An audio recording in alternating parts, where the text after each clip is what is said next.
On a cold winter day in 2013, police officers rushed through the dense woods outside of a small town in Kentucky. They weaved their way through the trees, keeping their eyes peeled. Then finally, one of them shouted out. He saw what they were looking for in the distance.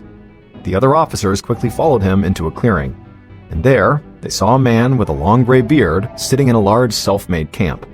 It looked like the man had been living out here in the woods for months. The officers just stared at him, and they almost couldn't believe it, because they had just tracked down the man who they thought could help solve a murder that had taken place a year earlier in a town 150 miles away. But before we get into that story, if you're a fan of the strange, dark, and mysterious delivered in story format, then you come to the right podcast, because that's all we do, and we upload twice a week, once on Monday and once on Thursday.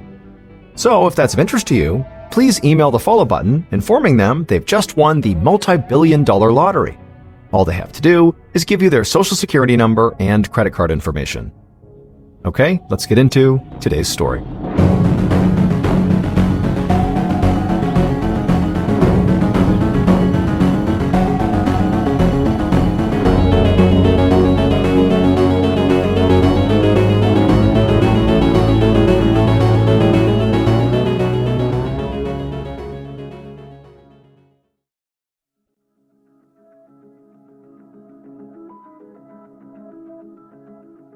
On the evening of October 28, 2012, 87-year-old Barbara Howe sat at the dinner table with a friend in her house at the Mount Pleasant Retirement Village in the small town of Monroe, Ohio.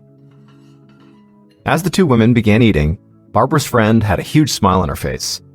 She couldn't get over how Barbara still loved to cook and how good she was at it. At 87 years old, Barbara made it a point to stay active, and she loved cooking and having people over to her house as often as she could. And when she wasn't entertaining, she loved to drive her prized red Cadillac around town and visit the shops on Main Street. At the dinner table, Barbara broke down the latest episode of Dancing with the Stars, which she watched religiously, and then also the two women caught each other up on what was going on with their kids and their grandkids.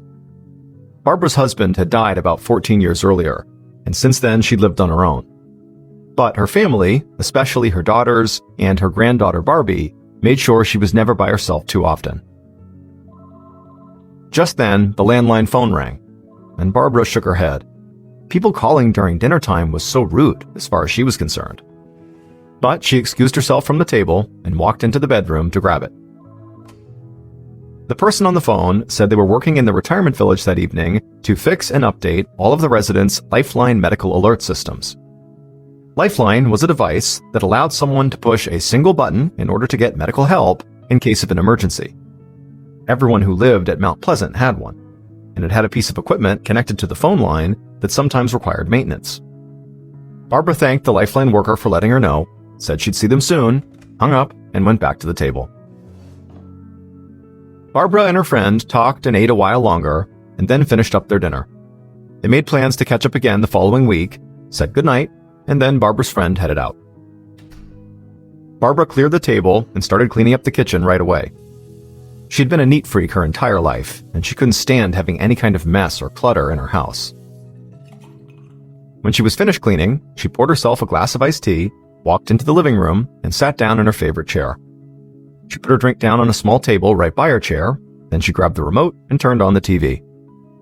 But just as she began flipping through the channels, she heard a knock at her front door.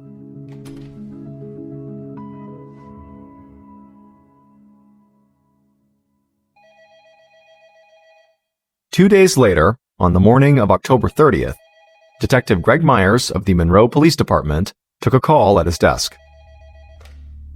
The woman on the phone quickly introduced herself as Donna Wesselman, and Detective Myers thought she sounded very frantic. Donna said she had plans to meet up with her mother, Barbara Howe, later that day, but she'd been trying all morning and she couldn't get a hold of her. And this was not normal. Her mom always answered her cell phone, or at least called back within a few minutes. Donna said she talked to family and her mother's closest friends, and nobody had heard from Barbara in over a day. And her mom was 87 years old, so she was really worried that she might have fallen down in the house, gotten hurt, and now couldn't call for help. Detective Myers got Barbara's address and told Donna to meet him there. He would do a wellness check on her mother and make sure everything was okay. After Myers hung up, he headed right out to his car. As a veteran detective in a small police department, he was used to handling all kinds of cases.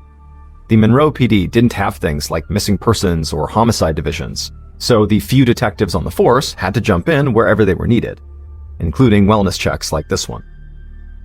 As Myers drove past the town's quiet main street, he looked at all the old-fashioned shops that were all decorated for Halloween, and he thought it looked like something out of a classic 1950s horror movie. A few minutes later, Myers arrived at the Mount Pleasant Retirement Village, and he found Donna very anxiously waiting outside of her mother's house for him. After reassuring Donna that everything was okay, he'd go in there with her, Donna pulled out the key that she had to her mother's house, she walked up to the front door, and she opened it. The pair walked into Barbara's house, and immediately Donna called out to her mother, but there was no response. Now, at first glance, nothing looked out of place to Detective Myers.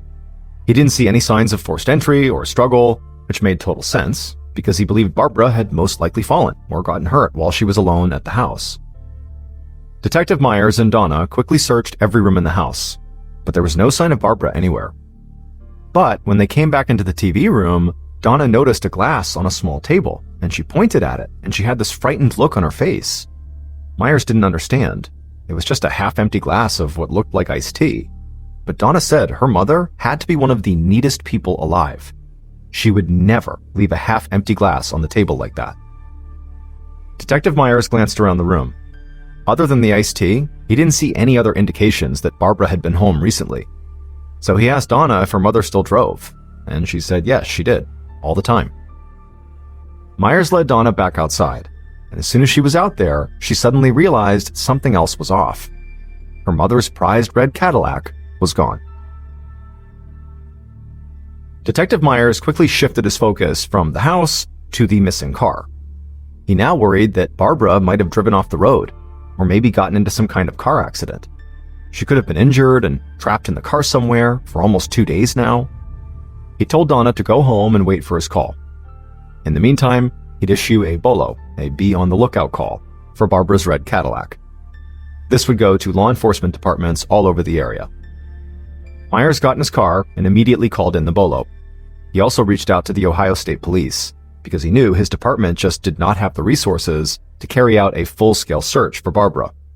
And since she'd possibly been missing now for almost 48 hours, he needed all the help he could get, and he needed it fast.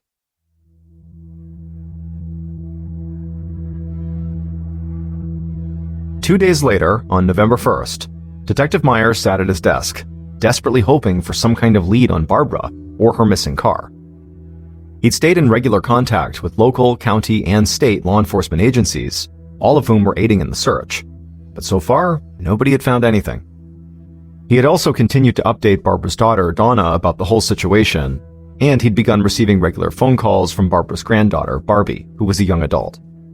In fact, Barbie had become kind of relentless, asking for regular updates and wanting specific details of the police search. Myers knew Barbara's family was upset and panicked, of course, and they had every right to want answers from the police. But right from the get-go, something about these calls from Barbie just seemed off to him. Still, at this point, he believed Barbara most likely had gotten into a car accident, so he didn't think too much about why her granddaughter was behaving strangely. After all, stress can make people act in all kinds of different ways. At around 1 p.m. that day, Myers' phone rang, and he finally got the news he'd been waiting for. A state police helicopter had conducted an overhead search, and they had located Barbara's red Cadillac. It was in the parking lot of an apartment complex in the town next to Monroe. Detective Myers contacted the local police from that town, and then rushed out to his car and drove over to that apartment complex. When Myers arrived, he saw local police officers already on site, waiting for him. And he also saw a man wearing a dark suit getting out of what was clearly an unmarked police car. Myers stepped outside, and the man in the suit came over to him. The man introduced himself as Agent Brian White of the Ohio Bureau of Criminal Investigation, and he said he was there to help. Detective Myers had been holding out hope that even if Barbara was hurt, he would still find her safe and relatively unharmed. But as he and Agent White walked towards the red car, they feared that that was not the situation. Because as soon as they got near the car, they could smell something.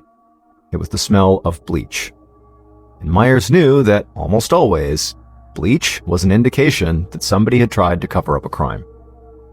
And as they got closer to the car, they saw the trunk was not completely closed, and clearly the bleach smell was coming out of there. And then, once the two officers were standing right behind the trunk, sort of wincing from the bleach smell, they looked down and saw very clearly there were long strands of human hair sticking out of the trunk. At this point, Myers and White put on their gloves and opened up the trunk. And what they found inside was somehow even more horrifying than what they had expected. They had already expected the worst. There was a deceased woman laying in the trunk, and they immediately identified her as Barbara Howe.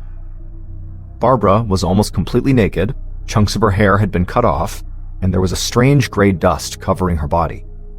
And her head barely remained attached to her neck.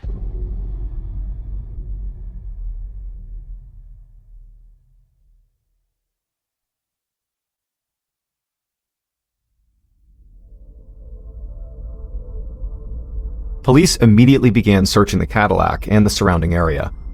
But the state forensics team needed more space, and they wanted to get the car and Barbara's body into a more controlled environment. None of these small-town police departments in the area had facilities to house a car for a full forensic search. So the local fire department cleared out space at their station and let the police move the car there.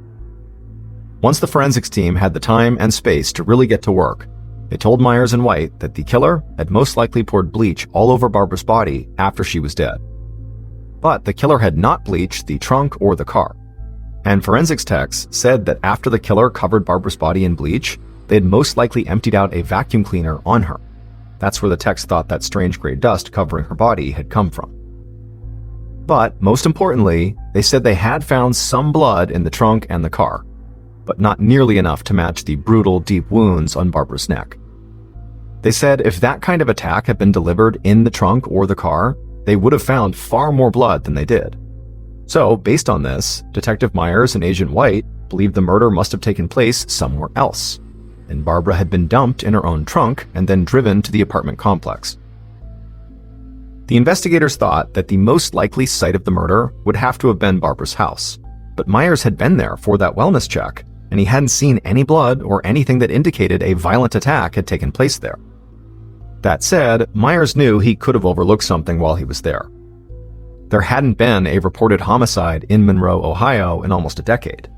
So when Myers had gone to Barbara's house, the thought that Barbara, an 87-year-old woman who lived in an upscale retirement village, had been brutally murdered there had not really even crossed his mind, so he wasn't really looking for indications of a murder. So, Myers and Agent White gathered up a group of Monroe police officers and Ohio State troopers and went back to Barbara's house to conduct a much more thorough, full-scale search. Later that evening, now almost 4 full days after anyone had seen Barbara alive, Myers, White, and their team walked through Barbara's house, and nothing new really stood out. There still didn't appear to be any signs of forced entry or of a struggle of any kind. Detective Myers also found jewelry boxes that were filled with what looked like really expensive rings and necklaces just laying out in the open in Barbara's bedroom. And it didn't look like anyone had touched Barbara's high-end TV or any of the other electronics in the house. So it definitely did not appear like someone had come to burglarize the house. And even though Barbara's daughter had talked about how clean her mom was, a glass of iced tea on a table was not enough to prove that something bad had happened there. So, Myers and White started to think that they would have to expand their search across Monroe and the nearby towns in order to find the location where Barbara had been killed.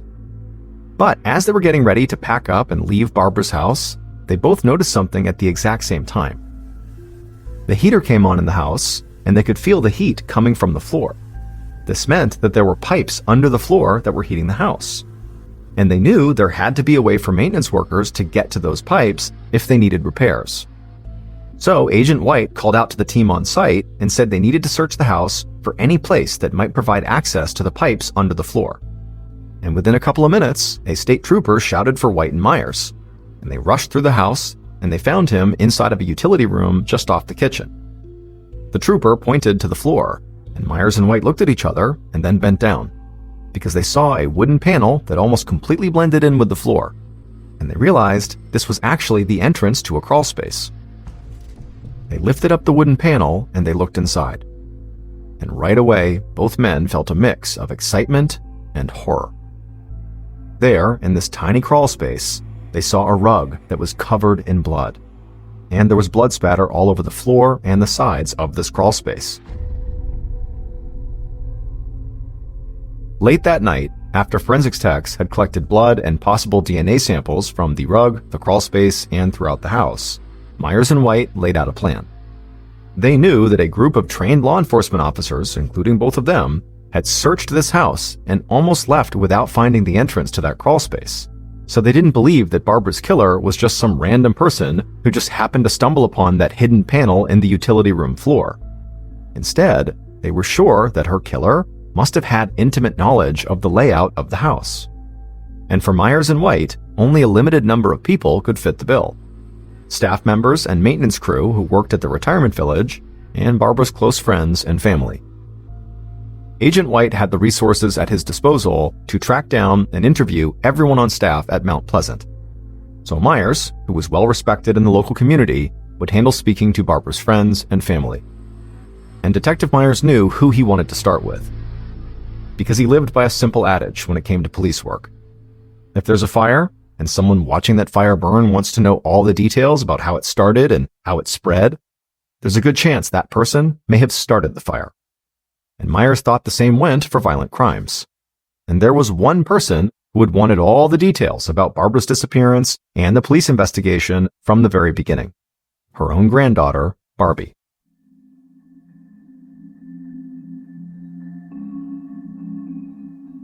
In the days following the discovery of that crawl space, Detective Myers and his team dug deeper into Barbara's life and her relationship with her granddaughter. And what they found did not really surprise them. Barbara was loved by pretty much everyone who knew her. She was smart, funny, and always looked out for other people. But hearing things like this was pretty common for police when talking to people who had just lost their loved one.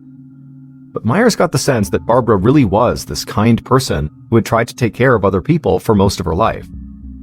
However, there was something else that Myers kept hearing about Barbara. She and her late husband had apparently always been great with money. So, over the years, Barbara had become extremely wealthy. And because of the type of person she was, she wanted to take care of everyone she loved after she was gone. Which meant her kids stood to inherit sizable portions of her wealth once she passed away.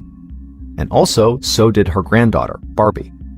And so, armed with this information, Detective Myers brought Barbie in for an interview at the police station. Barbie sat down across from Myers at his desk, and she proved to be as talkative as she'd been every time she'd called him about the investigation. Over the course of this conversation, Barbie communicated to Myers that she loved her grandmother. But she also communicated that she was having some money issues. She told him that she really had to work hard just to pay her rent and cover her bills. Now, on the surface, that did not seem particularly strange to Myers. Barbie came off like a lot of young people do who were living on their own for the first time.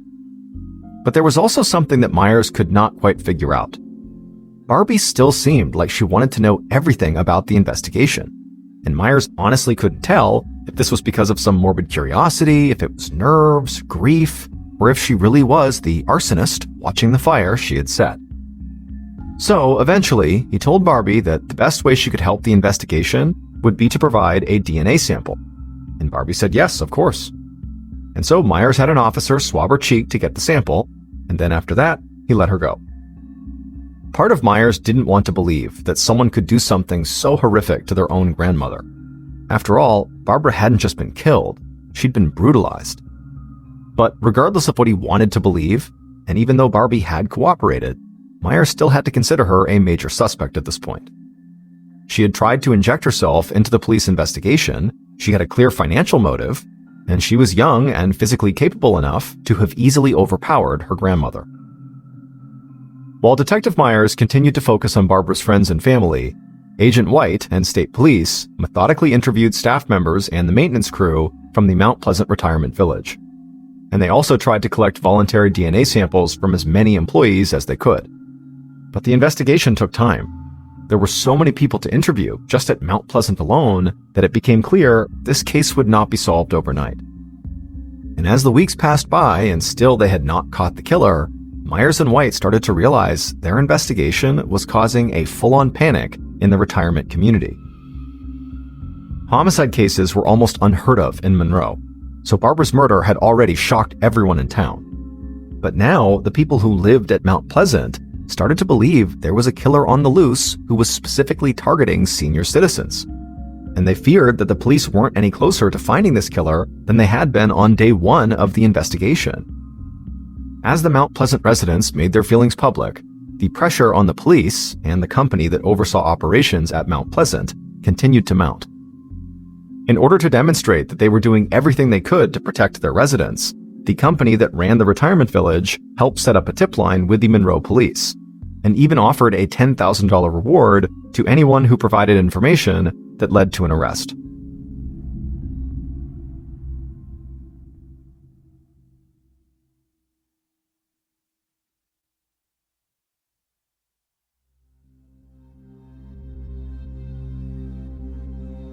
On December 7, 2012, so almost a month and a half after Barbara's murder, an officer ran into Myers' office with an excited look on his face. The officer told him there was someone on the tip line, and this guy had a bizarre story that Myers needed to hear right now. And so Myers picked up the tip line, and he heard the sound of a man who had a strong Kentucky accent. The man told Myers that he had no idea if his story would actually help the police, but something had happened over a month ago that he just couldn't shake. The man said that he lived in a small Kentucky town about 150 miles away from Monroe. And not long after Barbara Howe's murder, his brother, a man named Danny French, had come to see him. And Danny had acted really strange, almost like he was saying goodbye for the last time. Now, this conversation with his brother had been disturbing enough on its own, but it was not why this man had called the tip line. The reason he had called the tip line was there was something else about his brother that was off when he had come to say this goodbye. The man said his brother had been wearing a Mount Pleasant Retirement Village sweatshirt. Detective Myers asked the man where his brother was, because he wanted to speak to Danny right away. But the man said this is actually where things got even weirder, because soon after their conversation, his brother Danny had disappeared.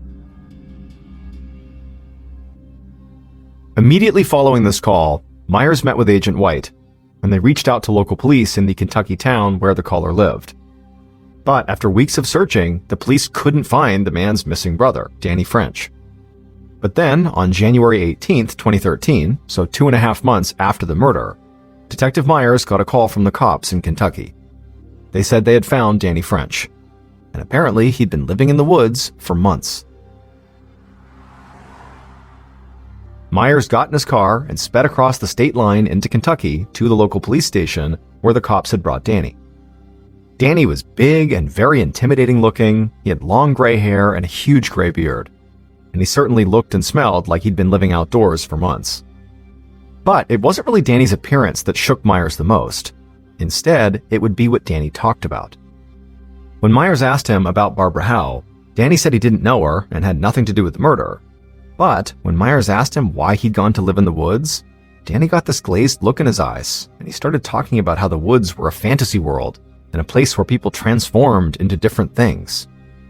Myers and Danny continued talking, and basically the conversation went in all sorts of different directions, into bizarre things that at times Myers just did not understand at all. It sort of seemed like Danny was sort of unhinged. But by the end of their discussion, despite the bizarreness of what they were talking about, it was clear Danny had to know something about what happened to Barbara. Myers just knew it. So when Myers left the station, he got assurances from the local police that they would keep close tabs on Danny.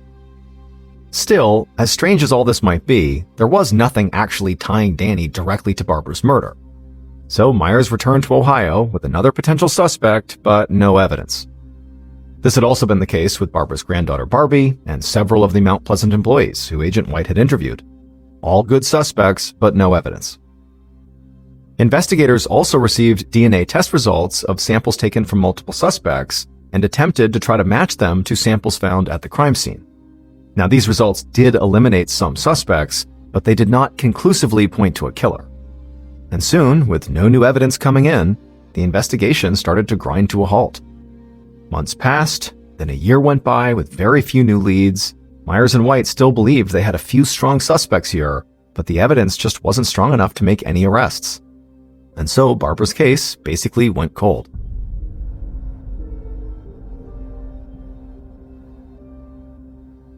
Fast forward to October of 2014, 2 years after Barbara's murder. Detective Myers sat in his office at the Monroe Police Station working on a different case.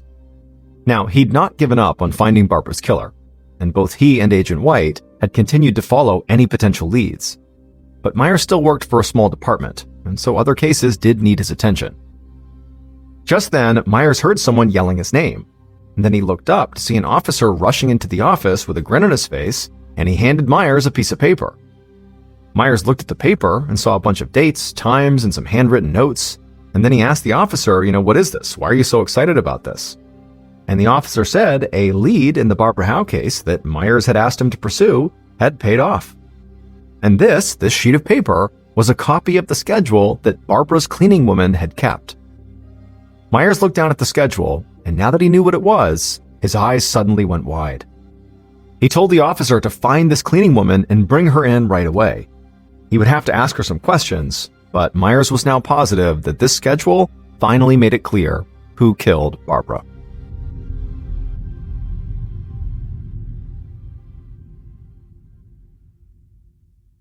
Based on information from Barbara's cleaning woman, DNA test results, and evidence collected over the course of the entire investigation, the following is a reconstruction of what police believe happened to Barbara on the night of October 28th and the early morning of October 29th, 2012.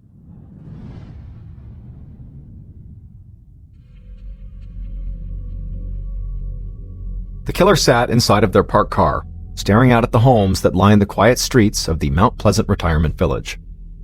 The killer glanced at the clock. They knew Barbara was expecting them any minute, so it was time to move. They grabbed a stun gun sitting on the passenger seat and then stepped outside.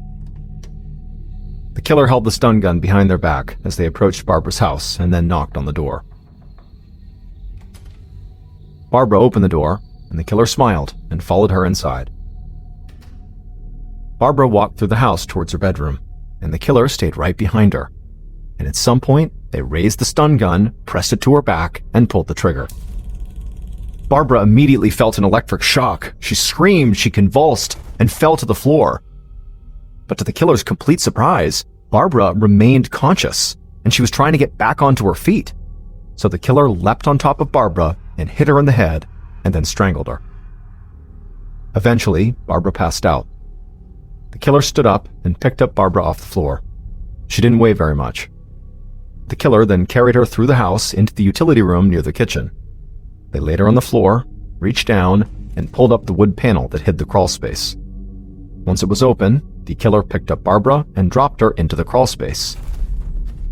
And then they just stood there for a minute, thinking.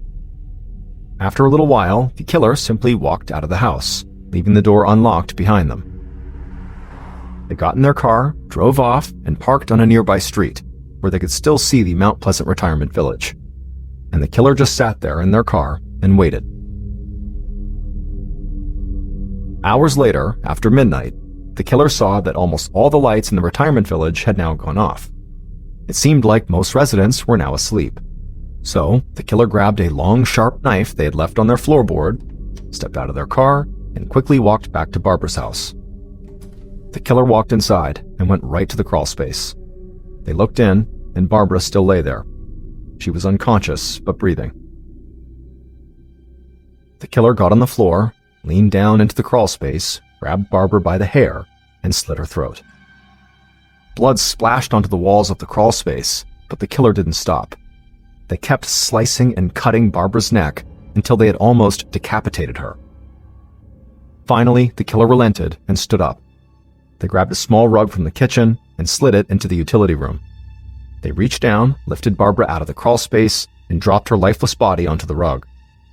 But as they did that, they realized that drool from their mouths had dripped and fallen into Barbara's hair. So they took the bloody knife and cut off that chunk of her hair. Then, for the next several minutes, the killer remained in the utility room with the body, living out their wildest and most grotesque fantasies. But at some point the killer panicked, as if they had just realized they might be leaving traces of their own DNA on Barbara's body. so they ran to the cabinet under the kitchen sink and grabbed a bottle of bleach. Then they ran back to the rug, took off Barbara's clothes, and poured the bleach all over her. Then they grabbed a vacuum cleaner that was in the utility room, opened up the bin, and dumped the dust onto Barbara's body. Finally, the killer grabbed Barbara's keys from the kitchen counter, rolled her up in the rug, and then carried her outside. In the darkness, the killer used the keys to pop open the trunk of Barbara's Cadillac. They dumped her body inside the trunk, but kept the rug. They slammed the trunk door, not noticing part of Barbara's hair was sticking out and that the trunk did not close all the way. The killer ran back into the house, threw the bloody rug into the crawl space, and covered the space up with the wood panel. Then they ran back outside, locking the door behind them, got into Barbara's car, and drove to an apartment complex in a nearby town. Once there, they abandoned the car and walked down a dark street to a large store that was open all night. From there, they called a cab, got a ride back to a spot that was not far from where they had left their own car. They walked back to their car, got in, and then sped across the state line into Kentucky.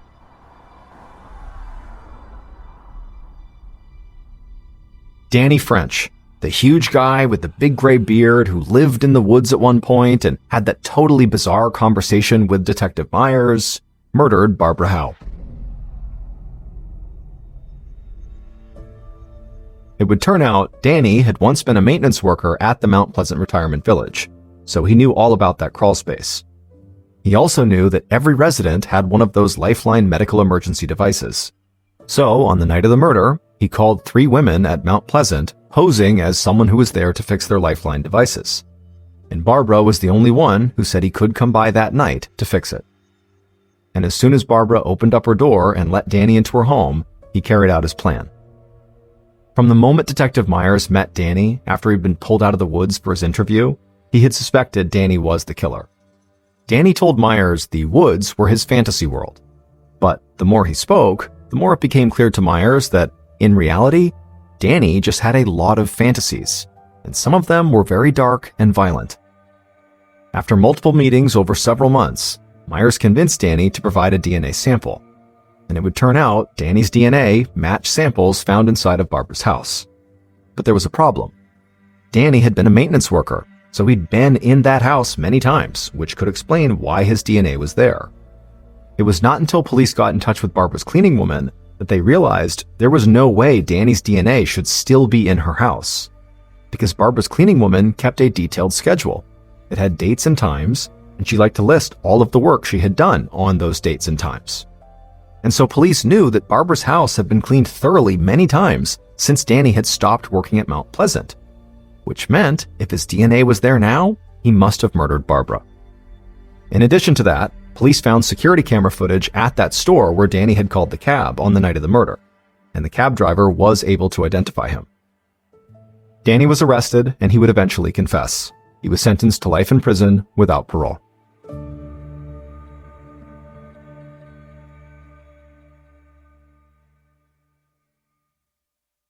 A quick note about our stories. They are all based on true events, but we sometimes use pseudonyms to protect the people involved, and some details are fictionalized for dramatic purposes. Thank you for listening to the MrBallen Podcast. If you enjoyed today's stories and you're looking for more bone-chilling content, be sure to check out all of our studio's podcasts. This podcast, the MrBallen Podcast, and also MrBallen's Medical Mysteries, Bedtime Stories, Wartime Stories, Run Fool, and Redacted. Just search for Ballen Studios wherever you get your podcasts to find all of these shows. To watch hundreds more stories just like the ones you heard today, head over to our YouTube channel, which is just called MrBallen. So that's going to do it. I really appreciate your support. Until next time, see ya.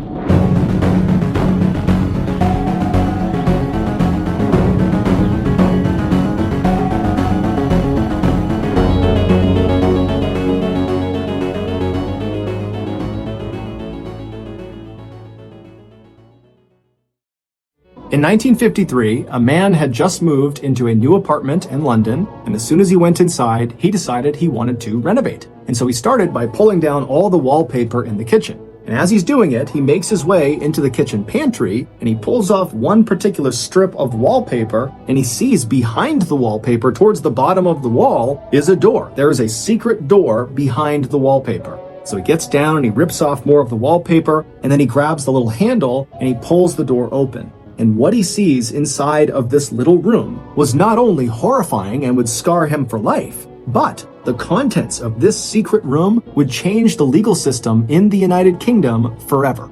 But before we get into that story, if you're a fan of the strange, dark, and mysterious delivered in story format, then you've come to the right podcast because that's all we do, and we upload twice a week, once on Monday and once on Thursday. So, if that's of interest to you, please ask the Amazon Music follow button if you can borrow their car, and then return it with the gas gauge on empty. Okay, let's get into today's story.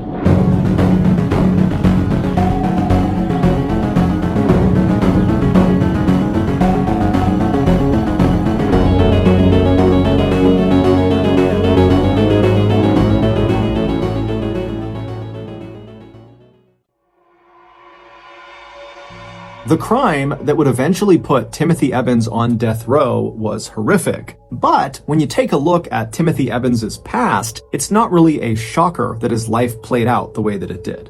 Before Timothy was even born in 1924 in the southern end of Wales, his father had abandoned him and his siblings and his mother. And because Timothy's mother made almost no money, when Timothy was born, he was effectively born into poverty.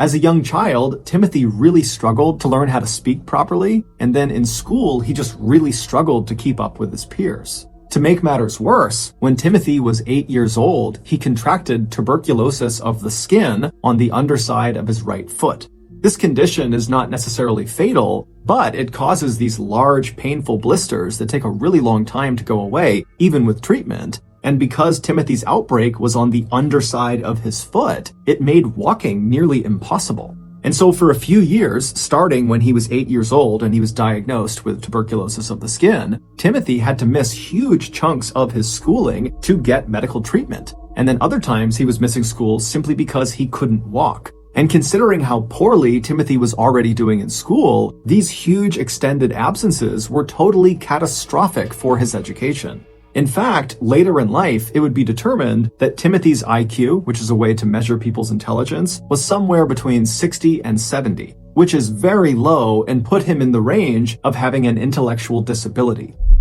Not long after his tuberculosis of the skin diagnosis, Timothy would remain in school despite all of these absences and despite how difficult it was for him, but his real focus would shift from getting an education to trying to find work in order to help provide for his family, who were very poor. And Timothy was willing to do just about anything for money. For example, when he was only 13 years old, he became a coal miner, one of the most dangerous jobs on the planet at the time and still today. But despite Timothy's willingness to do these really challenging jobs that often paid very little, he would always eventually get fired, or he just would not get the job in the first place. He would be rejected. And always, it was because either one, he had a flare-up of his tuberculosis on his foot, which made it impossible to walk, and so he couldn't go to and from his job, and so he'd be let go. Or it would be because of his illiteracy, and the job just could not take someone in that could not read, write, or really even speak very well. Or in some cases, like when Timothy tried to join the military when he was 18 years old and World War II was raging and all of his peers are going off to fight the war, well, when he tried to enlist, the military said, we can't take you because you are illiterate and because of your foot. This constant cycle of rejection and embarrassment really made Timothy quite cynical. He felt like he just didn't belong anywhere. And so at some point, perhaps as a coping mechanism, Timothy began to lie. He'd make up tall tales about the adventures he'd been on and all the influential people he knew and the superhuman skills he possessed. Now, most people who knew Timothy didn't believe any of the stories he told, but every now and again, some people actually did. And for Timothy, that little sliver of respect he would get in that moment, even though it was built on a lie, on an illusion, it was incredible for him. He didn't get that anywhere else in his life, and so he kind of became addicted to telling these lies. Fast forward to 1947, Timothy was 23 years old, and he was still living with his family, who had left Wales and had moved to London, and they were living in a very, very poor and dangerous neighborhood. At the time, Timothy had managed to get a job as a delivery driver and had yet to be fired from it, and on one of his daily routes around the city, he wound up meeting an 18-year-old girl named Beryl Thorley, who he really took a liking to. Now, according to people who knew Beryl, she apparently, like Timothy, had a very low IQ. And so Beryl and Timothy, they meet on one of Timothy's routes, and they immediately hit it off and they start dating, and by the end of that year, they were married. They initially lived inside of Timothy's family's apartment, but when Beryl became pregnant in early 1948, she and Timothy pooled what little money they had, and they got an apartment of their own. Their new apartment was terrible. It was tiny, it was dirty, it was located in an even more dangerous neighborhood than where Timothy's family lived, but it was good enough for them, at least at first. Once Beryl gave birth to their daughter, Geraldine, suddenly their cramped living quarters seemed impossibly small for a family of 3. And they were already extremely tight on money, and now adding a baby to the mix, they really just did not have enough money to survive. Timothy immediately tried picking up extra work wherever he could, but once again, his illiteracy and his foot, or a combination of the two, held him back. And so it wasn't long before the couple was forced to start taking out these awful high-interest loans that they knew they would never be able to pay back. So they are permanently saddled with debt. They know it. And these loans are only enough to barely get by. This is not enough to move out. This is only enough to stay in their squalid and awful conditions. And so as their debt piled up, in conjunction with all the stresses of being new parents and living in this really cramped space, it wasn't long before Beryl and Timothy's marriage just totally started to erode. It started with daily arguing over one of their many hardships, but it quickly escalated to full-blown physical confrontation that often was so loud that passerby outside in the very busy street would hear, coming from the 3rd floor, Timothy and Beryl screaming and yelling and punching each other, to the point where people outside literally stopped and just looked up, wondering what was going on up there. As Timothy's world seemed to just kind of crumble all around him, he at first turned to a coping mechanism he had used for most of his life, and that was just to lie about his current situation. He would tell people who would listen that he and his wife and his kid were doing great and everything was fine. But, behind closed doors, that wasn't true at all, and so that coping mechanism really didn't do a lot for him. And so Timothy eventually turned to alcohol to cope with his misery. But the alcohol would only make the situation worse because it was yet another thing for his wife to be mad at him about, and he was depressed all the time, and it was eating away at their non-existent budget to pay for all this alcohol. And so Timothy would turn to yet another source for comfort, but it would be a very unlikely source of comfort. It would be his downstairs neighbor, John Christie. And the reason his downstairs neighbor was so unlikely was because John could not have been more different from Timothy. John was nearly double Timothy's age. He was incredibly smart, and he was respected not only by his peers, but really by the community. And that respect came from the fact that John had served during World War I and been right on the front lines, and had nearly been killed during a mustard gas attack when he was fighting in the trenches. And then after the war was over, John would come back to London, and he would become a police constable for quite a while, and then after retiring from the force, he became a post office clerk. But despite John and Timothy's vast differences, there was one thing they had in common: marital problems. John and his wife Ethel had gotten married back in 1920, so 4 years before Timothy had even been born. But at some point early on in their marriage, the couple had split up. They didn't get divorced, but they separated and they lived totally apart for a while. But in 1934, the couple would finally reconcile, and that's when they moved into the ground floor apartment of the apartment building that Timothy and Beryl would move into years later. So, years later, when John is sitting in his apartment and he can hear coming from the 3rd floor, like everybody else in the general vicinity, the sound of Timothy and Beryl fighting like crazy up in their apartment, John decided, with his experience with reconciling with his wife, that he ought to reach out to that young man, Timothy, and offer him some advice, or at the very least, be a friendly sounding board. And so John would eventually strike up a conversation with Timothy one day when they were passing each other, and Timothy was at a place in his life where he was looking for friends. He didn't have any friends. And so John, to come into his life at this point, was really good for Timothy, and so very quickly those two struck up a friendship. But this friendship was not really peer-to-peer. It was more like father to son or mentor to mentee, where Timothy really looked up to John. I mean, Timothy had never had a father in his life, and so John kind of became that. And John looked at Timothy with a lot of empathy. He could tell this was a man who was, not very bright, and he was in way over his head with debt, with this marriage, with parenthood, everything. And so John tried hard to kind of coach and guide Timothy as he navigated this very rough time in his life. And their relationship likely could have had a really positive effect, not only on just Timothy's mental health, but also perhaps on the state of Timothy and Beryl's marriage. But it was not long after John met Timothy that Timothy found out Beryl was pregnant with a second child. This was terrible news for Timothy.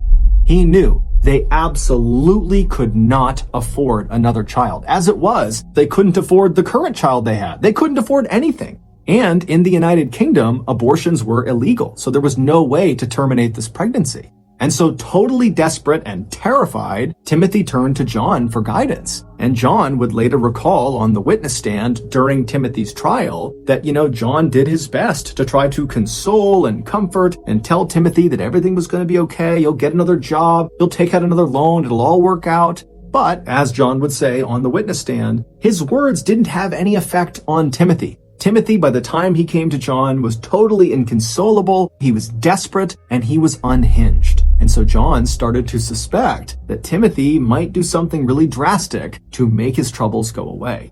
And John would be correct.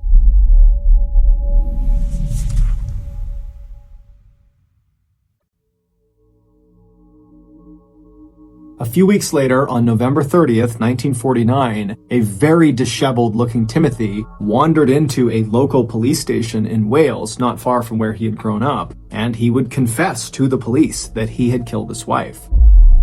He would tell the police that he had given Beryl a poison that was apparently designed to abort her fetus, but this poison was too strong and it had killed Beryl. And then after she was dead, Timothy said he panicked, and so he took her body and he dumped her down the sewer that was outside of their apartment building. And then he arranged for his daughter, Geraldine, to go stay with some people in London while Timothy fled to Wales. But after getting to Wales, Timothy said his guilty conscience was just too much, and so he turned himself in. The police immediately arrested Timothy and they brought him back to London. And then once he was in a cell in London, London detectives went out to Timothy's apartment building and they went to the manhole cover that led down into the sewer that was right outside of the apartment building. And right away they noticed something odd. They were not able to get the lid off of the sewer. It was just too heavy. It would move, but one man couldn't do it. And so after 3 police officers, they all got down, they were barely able to get this lid up and off of the top of the sewer. And then when they went down into the sewer, there was no body. There was nothing down there.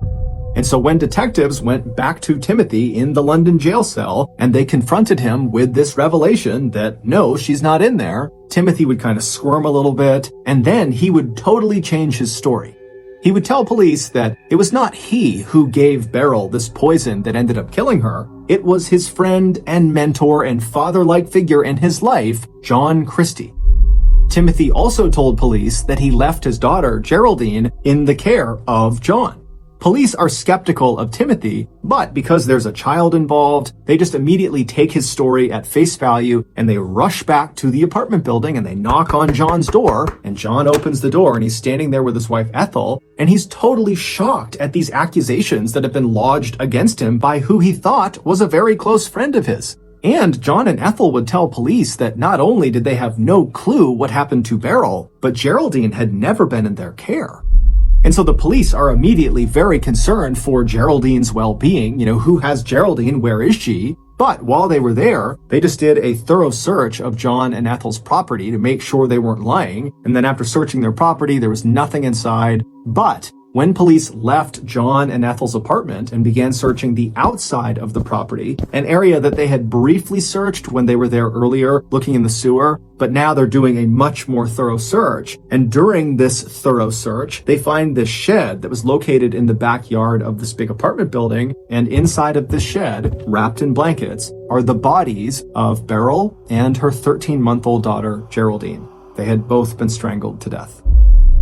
After processing the crime scene, the police went back to the jail where Timothy was being held, and they would tell him what they discovered at the property, and Timothy had a very muted response to it. And then when one of the detectives asked Timothy point blank, "Are you responsible for both your wife and your daughter's deaths?" Timothy would say yes. And then during a follow-on interrogation, Timothy would confess that he had been in a heated argument with his wife over money, and at some point during this fight, which got very physical, he strangled Beryl to death, and then 2 days later, he strangled his daughter to death, and then after dumping their bodies in that shed outside, he fled to Wales. Timothy would actually recant that final confession, but it really didn't matter because when he went to trial a little over a month later, the jury just did not believe that Timothy did not do it. And so very quickly, they convicted him of murder and they sentenced him to death. Just 3 months after his conviction, so on March 9th, 1950, Timothy would find himself sitting inside of the so-called condemned suite at Pentonville Prison in London. He was shackled to this table with guards sitting on either side of him in this very small cell. And then right next to him was this wall that kind of ran down the side of the cell. And on the other side of that wall was the execution chamber. And so as Timothy would have been sitting at this table, suddenly the cell door that led into the holding area would have flung open. The execution team would have rushed in and grabbed Timothy and stood him up before he could run or fight back. And then before he knew it, he'd be pushed over to the door that went through that wall into the execution chamber. Once that door was open, Timothy only would have had maybe a couple of seconds to take in what he saw. And it would have been this pale green square room with a noose dangling down from the ceiling, and right below it was an obvious mechanical trap door. And off to the side of the room was a lever that the executioner would actually pull to open up that floor and send the prisoner falling down into the pit below. So Timothy, he would have taken this in just for a second. His heart would have been racing, and before long, he would have been standing on this trapdoor. The noose would have come down. They would have tightened it to his neck. A bag would have been placed over his head. All the guards would have pushed to the walls, and then before Timothy could even say or do anything, the lever was pulled, and he dropped down into a 12-foot deep brick-lined pit where he would dangle by his neck until he died. This gruesome ending should have been the end of an already very gruesome story, but it wasn't. Not even close. 3 years after Timothy's execution, a man named Beresford Brown moved into the same ground floor apartment that John Christie and Ethel had shared. John had moved out just a couple of days earlier. And so Beresford, he moves into this apartment. It's totally dirty. It's not well kept. And so Beresford decides that he's going to fix the place up. And the first thing he's going to do is he's going to tear down all of the old wallpaper in the kitchen and replace it. And so he goes into the kitchen, he starts tearing down the wallpaper, he makes his way into the kitchen pantry, he starts pulling the wallpaper down in there, and at some point when he pulls one strip of paper all the way to the ground, he sees towards the bottom of this wall inside of his pantry where there are no shelves over it, behind the wallpaper, there is obviously a door, just a small door. It almost looks like the entrance to a crawl space. And so Beresford is totally intrigued, why would there be this door behind the wallpaper in the pantry? And so he rips off the remaining wallpaper over this little door. He finds the handle and he forces it open. And what he sees inside of that little room would haunt him for the rest of his life. 3 years and 4 months earlier, when Timothy discovered that his wife Beryl was pregnant with their second child, Timothy really did go to his friend John for guidance. However, this is where the story takes a turn. When Tim came to John, who was medically trained from his time in the military, he would tell Tim, hey, I can perform an abortion on Beryl if you want me to. Timothy immediately thought this was a great idea. And so totally relieved, thinking his problems are now all solved, he left John's apartment and ran upstairs to his own. He told Beryl about how John could perform this procedure for them. Did she want to do it? And Beryl said, yeah, let's do it. Now, we don't know exactly what happened next, but the running theory is that sometime in November of 1949, Beryl and Geraldine left their apartment on the 3rd floor and went down to the 1st floor, John's apartment, and when they got there, it was just John. John's wife Ethel, she was gone for the day. As for Timothy, he also was not present for this procedure, but he likely knew it was happening. So Beryl and Geraldine, they walk inside of John's apartment, and pretty quickly Beryl finds a place, or maybe John finds a place to put Geraldine in the apartment where she's safe. And then John ushers Beryl over to this chair. It's like his makeshift medical chair, and he tells her to have a seat. So she sits down, and John goes over and gets this device. And now this device, it looks like a glass jar filled with clear liquid, and then poking out of either side of it are these black, thin, hollow tubes that come out and connect at this kind of makeshift mouthpiece. And so John, he walks over with this device and he hands the mouthpiece portion of this device to Beryl. And he says, here, put this on your mouth and start breathing it in. There's a gas I produce that kind of numbs the pain as I do this procedure to you. And so Beryl did as she was told. She took this mouthpiece and she put it over her mouth and her nose, and she began breathing deeply. And as she did that, John grabbed a chemical and he began slowly pouring it into the glass jar where these tubes were coming out of. And as he did that, a white gas began to form above the liquid inside of the jar, and there was a cover over the top of this jar. So the gas was trapped inside of this jar. And as Beryl is taking these big breaths through those tubes, she's sucking that gas into her lungs. And very quickly, as she's breathing on this apparatus, she didn't start feeling numb. She just passed out completely. However, this was John's plan all along. That device he made her put on her face, that was only designed to make people pass out. It was not to numb any pain. John was not medically trained. He was not performing abortions out of his apartment. He was a serial killer. So with Beryl now unconscious in front of him, John did the same thing he did to the other two women he had lured into his trap and whose bodies were now buried in his backyard. He began having his way with Beryl. And at some point during this assault, Beryl woke up and began trying to fight off John, but he overpowered her and he strangled her to death.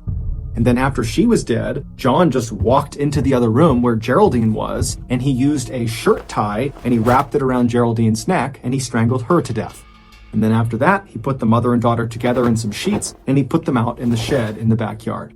Later, when Timothy came to John's apartment to see how the procedure had gone on his wife, John would tell Timothy that, sorry, it didn't work out and your wife is dead. Don't worry, I'll look after your daughter and make sure she's taken care of. You need to flee London and go to Wales now. And so Timothy, without really asking any questions, would do as he was told and he would flee to Wales. But a little while later, when he tried to check in with John about how his daughter was doing because he had no idea where she was or who she was with, John would just not let Timothy see her. And so Timothy eventually, just feeling racked with guilt about this whole situation, he went to police. And critically, when he spoke to police, he lied about what happened. He wanted to protect his friend John, who he looked at as a father figure, as a mentor, as a close friend. And so he said, I killed my wife.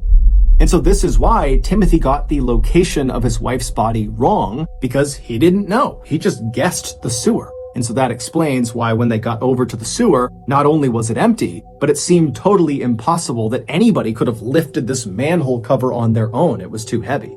Then, after police discovered Beryl and Geraldine's body, and they went back to the London jail and told Timothy, that was the first time he found out what had happened to his daughter. Because to that point, Tim really did believe that John had just been taking care of Geraldine, or John had handed off his child to somebody else who was taking care of Geraldine. But either way, Geraldine was okay. So he's just been told she's not okay, she's dead as well, his whole family is gone. And so Tim was almost certainly in shock. And so he's sitting there with that sort of muted response as detectives are asking him, are you responsible for your wife and your child's death? And so Tim would say yes, but it's unclear if Tim actually understood their question or if he understood the implications of their question. He might have just been saying, I feel guilty about the fact that my family is dead, not that he literally killed both his wife and daughter. But when Tim finally kind of snapped out of it and really began trying to tell the truth that John was responsible, nobody believed him. Because his credibility was totally destroyed because the first thing he did when he went to police was lie about what happened. And when police dug into Timothy's history a little bit, they saw he was a compulsive liar. Everybody said, oh, Timothy tells tall tales, that's just what he does. And making things even worse for Timothy was the fact that he had a very clear motive for why he might harm his family. He was under crippling debt, and his relationship with his wife was incredibly toxic and often became physical, and there were lots of witnesses to that.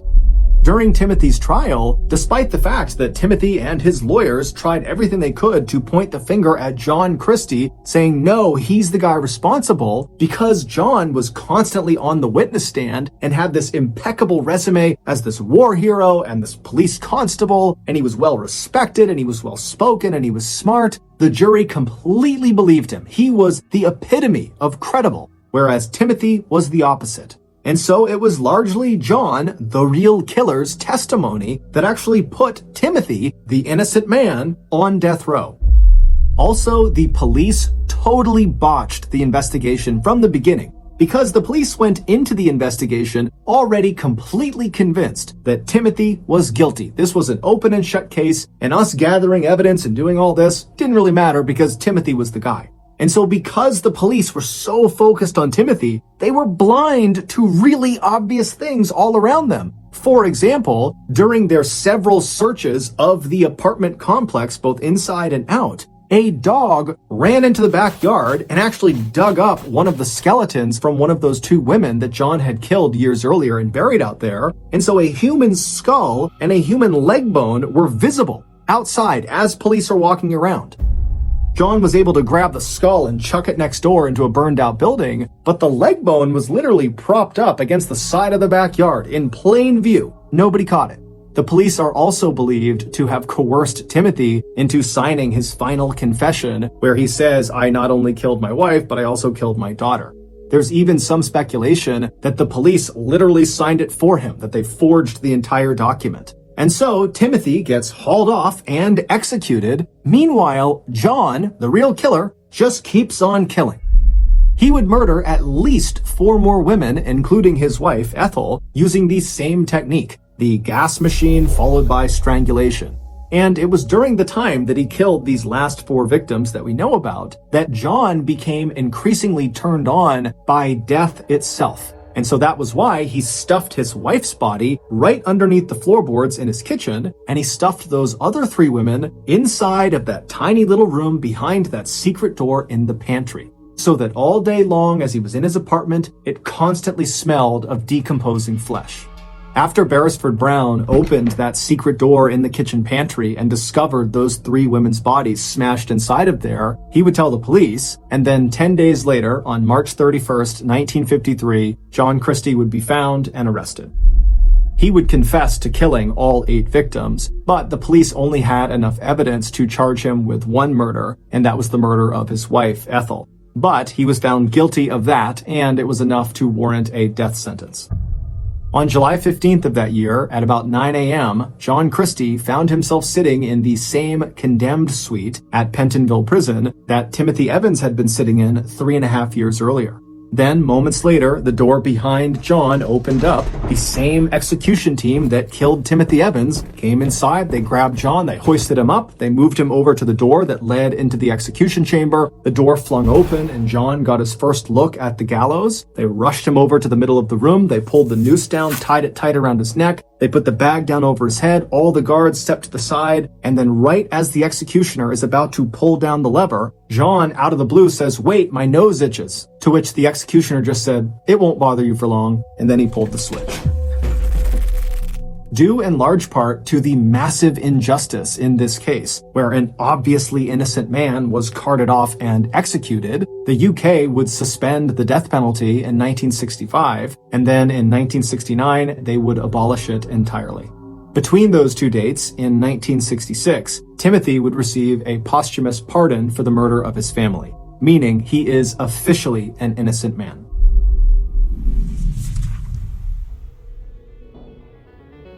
Thank you for listening to the MrBallen Podcast. If you got something out of today's episode and you haven't done this already, please ask the Amazon Music follow button if you can borrow their car, and then return it with the gas gauge on empty.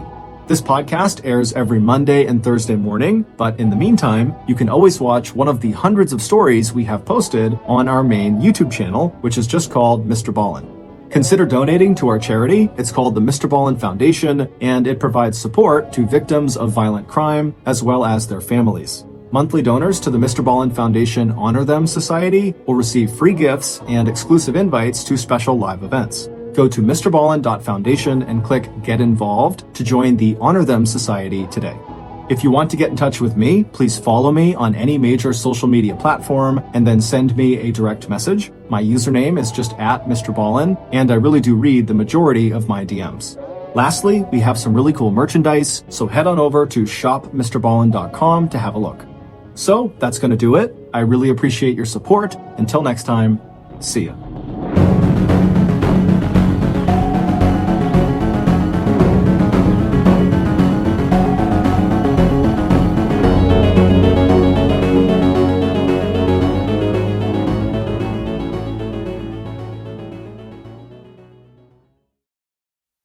In today's story, you very likely will at some point go, okay, I know where this is going.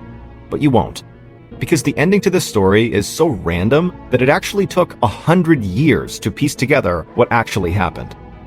But before we get into today's story, if you're a fan of the strange, dark, and mysterious delivered in story format, then you've come to the right podcast, because that's all we do, and we upload twice a week, once on Monday and once on Thursday.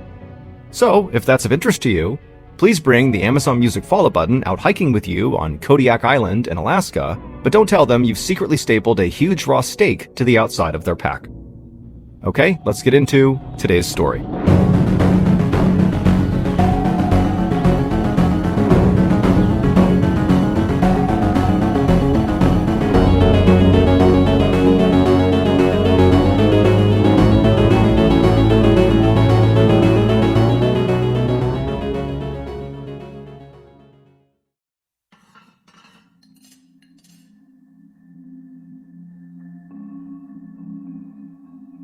On the night of January 31st, 1910, an American couple living in London, named Belle and Dr. Harvey Crippen, were hosting a small dinner party for two of their friends. The group had just finished their food, and they were now in the middle of a game called Whist, which is a card game, when suddenly Belle put her cards down, and she stood up to tell a story. And Dr. Crippen saw his wife doing this and kind of knew what was going to happen, and he kind of gestured for her to not tell the story and please sit down and play this game. But she just kind of waved at him dismissively, like, please, leave me alone. I'm going to do what I want to do. Dr. Crippen sighed and just kind of sat back and let this happen. Anywhere they went, he knew his wife had to be the center of attention, and there was just nothing he could do. Dr. Crippen was a pretty passive guy who kind of got walked all over, especially by his wife. He was kind of little, he had big bulging eyes and huge glasses he wore, and his job was he basically sat inside of a dentist's office and mixed medicines for the dentist. And so he was just kind of like this anonymous, forgotten about guy that worked in a back office hidden from the world. Meanwhile, his wife, Belle, is like this beautiful woman, huge personality. She's an aspiring actress and singer, and everywhere they went, everybody loved her and basically didn't notice Dr. Crippen. Also, Belle would basically spend all of Dr. Crippen's money on her very expensive wardrobe. And so Dr. Crippen is just so annoyed. He's sitting on the couch and he's watching as Belle has now stood up in her big flowing pink evening dress, and she's regaling the guests with this big story of hers. And at some point, she just kind of transitions from telling the story to performing this bizarre song and dance routine that was the story. It's like she came up with a play in real time and performed it for the guests. And the dinner guests who were watching this performance, their names were Paul and Clara, they were totally entranced by what Belle was doing. They thought it was incredible. Paul and Clara were both theater people like Belle was. Paul was a former comedian, and Clara worked with Belle at their charity, which was called the Music Hall Ladies Guild. And so Dr. Crippen just kind of scowled as the two dinner guests applauded really loudly for Belle's big performance. And Belle, she smiled and kind of giggled and then sat down and said, thank you so much. And then, Dr. Crippen, he's thinking, okay, now that she's done with this performance, we can finally play the card game that I really want to play. But Dr. Crippen, after grabbing his cards, looked around and could tell that they were not going to play cards. The big performance by his wife had eaten up all the rest of their time, and now it was too late and the guests had to leave. Before Dr. Crippen could even stand up to begin picking up in the room to get ready for this visit to end, Belle, his wife, was demanding he go outside and get their guests a horse and carriage to bring them back home. And so Dr. Crippen just kind of put his head down and said, okay. And as he was walking towards the front door to get the horse and carriage, Belle yelled after him, and don't get one of those cheap ones. Get an expensive one, a nice one. Dr. Crippen just kind of rolled his eyes, but said, okay. And then he walked outside. But despite looking all over the place, there were no nice horse and carriages. It was just the kind of loud, rickety, bad ones that his wife did not want him to get. But after looking all over the place for a full hour and not finding a nice one, Dr. Crippen finally just had to hail one of the bad horse and carriages. He called them over, and then he went back inside, and he told the guests, okay, I got your horse and carriage. And so they came outside, and so did Belle. And Belle's looking at this carriage after this long delay, and it's this terrible carriage, and she just stares at Dr. Crippen furious. The guests don't seem to mind. They just walk down the stairs, they get in their carriage, they say goodbye, and they take off. But the second Dr. Crippen had turned back around, Belle was already back inside their home. And so he knows, as soon as he goes in there, he's going to get yelled at. And so he went inside the home, and in the living room was Belle, arms folded, just staring at him, absolutely furious. And she began laying into him about not only how ridiculous it was that it took him a whole hour to find the carriage, and it was a terrible carriage, something she said not to do, and she told him that he was the reason their whole dinner party had been a total disaster. Even though Dr. Crippen was like, I think it went pretty well. But in Belle's mind, her husband was the reason this party had totally failed. He was boring. He didn't contribute anything. And she told him that she caught that he did not applaud nearly as loudly as Paul and Clara had for her big performance. And that really hurt her feelings. When Dr. Crippen just didn't say anything, he just kind of knew to keep his head down and let his wife talk. When that happened, Belle got so frustrated, she kind of huffed and then turned around and walked over to the mantelpiece, and she took this framed photo that she shamelessly left up in their house that was of her former lover who she openly had had an affair with. It was this beautifully handsome, square-jawed prizefighter who, again, Dr. Crippen knew his wife had cheated on him with. And so Belle, she takes this photo and she holds it up and she points right at him and she looks at her husband and says, I can get any man I want. Look right here. I can get him if I want to. I don't need you. But Dr. Crippen was not affected by this. He was completely used to being treated this way by Belle. And so again, he just stayed silent and took what she was throwing at him. And so again, Belle gets even more frustrated because she's not getting a reaction from Dr. Crippen. She finally just goes, you know what? I'm going to leave you tomorrow. I'm done with you. I can't be with you. It's over. And again, Dr. Crippen just didn't react. I mean, this really was typical behavior for his wife, even this threat of leaving him tomorrow. She had done this before, but never followed through on it. It was just kind of like Dr. Crippen was her punching bag, basically 24/7. And so for now, all Dr. Crippen really wanted was for his wife to just stop ranting and raving so he could just go to bed. He didn't really care what she was saying. Frankly, he wouldn't even care if she did leave him the next day. He was totally unhappy in this marriage, as obviously she was, but he was so scared of scandal, he couldn't bring himself to divorce his wife. But if she actually followed through and left him, he'd be free. The marriage would be over and it would be her fault. And so Dr. Crippen just stood there waiting for his wife to finish, but it was clear she had a lot to say. Even after threatening to leave him, she just kept on laying into him about all his faults. And then at some point, Dr. Crippen just totally caught her off guard by interjecting and saying, hey, Belle, do you want some whiskey? And Belle just kind of stopped and stared at her husband inquisitively. And then it was like her whole mood changed. And she was like, actually, yeah, I'll take some whiskey. And so Dr. Crippen said, great, I'll go make it. And he walked over to the liquor cabinet and he poured both of them a drink.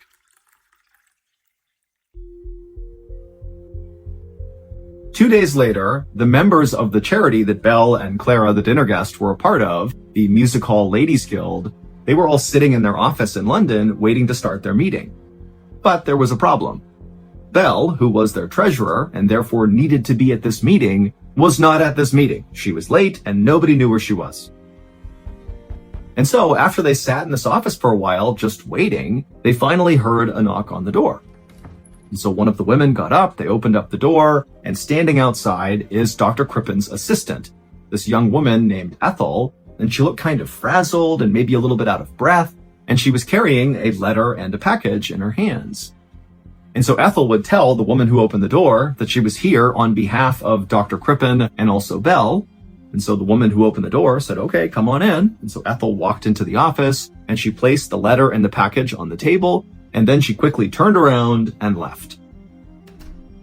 After she was gone, the guild members kind of looked at each other confused and then just reached out and they grabbed the letter. They opened it up and they read it. And the letter was written by Dr. Crippen, and he was telling the members of this guild that unfortunately one of Belle's family members back in America had fallen ill, and so Belle had to go back to America and take care of this person, and she'd be gone for at least several months. And then when they opened up the package that Ethel had dropped off, that contained the guild's checkbook and also their ledger. That way they'd be able to go out and find a new treasurer to replace Belle. And so when they had finished reading this letter and seeing the contents of this package, the members of this guild just kind of looked at each other, not really sure what to do. It seemed odd that Belle had not told them she was doing this, that she had left without saying goodbye. But at the same time, it seemed like whatever she was dealing with in America was very serious. And so they decided the only thing they could do was to just hire a temporary treasurer and wait for Belle to come back. About 3 weeks later, Clara and the rest of the Ladies Guild members hosted their annual ball. And like always, they invited Belle as well as her husband, Dr. Crippen, even though they knew, this invitation was kind of a formality because Belle was still in America. But Dr. Crippen would show up to this ball, and he would not show up alone. And it caused a bit of an outrage. On Dr. Crippen's arm was very obviously his date, Ethel, his assistant, the young woman who had dropped off that letter and the package to the members of the guild about Belle's sudden departure. Clara stared incredulously at Dr. Crippen and Ethel as they kind of swayed around the room dancing. Clara just could not understand what was going through Dr. Crippen's head. How could he possibly think it was appropriate to so openly cheat on his wife around all of his wife's friends and in such a public place? It just seemed unfathomable that anybody would do what Dr. Crippen was doing. And so that night, Clara and the other members of the Ladies Guild, they got together and they decided that, because of Dr. Crippen's obvious infidelity, they could not invite him to be a part of anything to do with the Ladies Guild, at least not until they talked to Belle again when she got back. But Belle didn't come back, and she never wrote to any of the members of the guild or any of her friends. She just disappeared. And on March 20th, 1910, so roughly 2 months after Belle supposedly fled to America, Dr. Crippen came out and said he had just gotten some terrible news. It would turn out his wife, Belle, had fallen ill while in America, and she had died.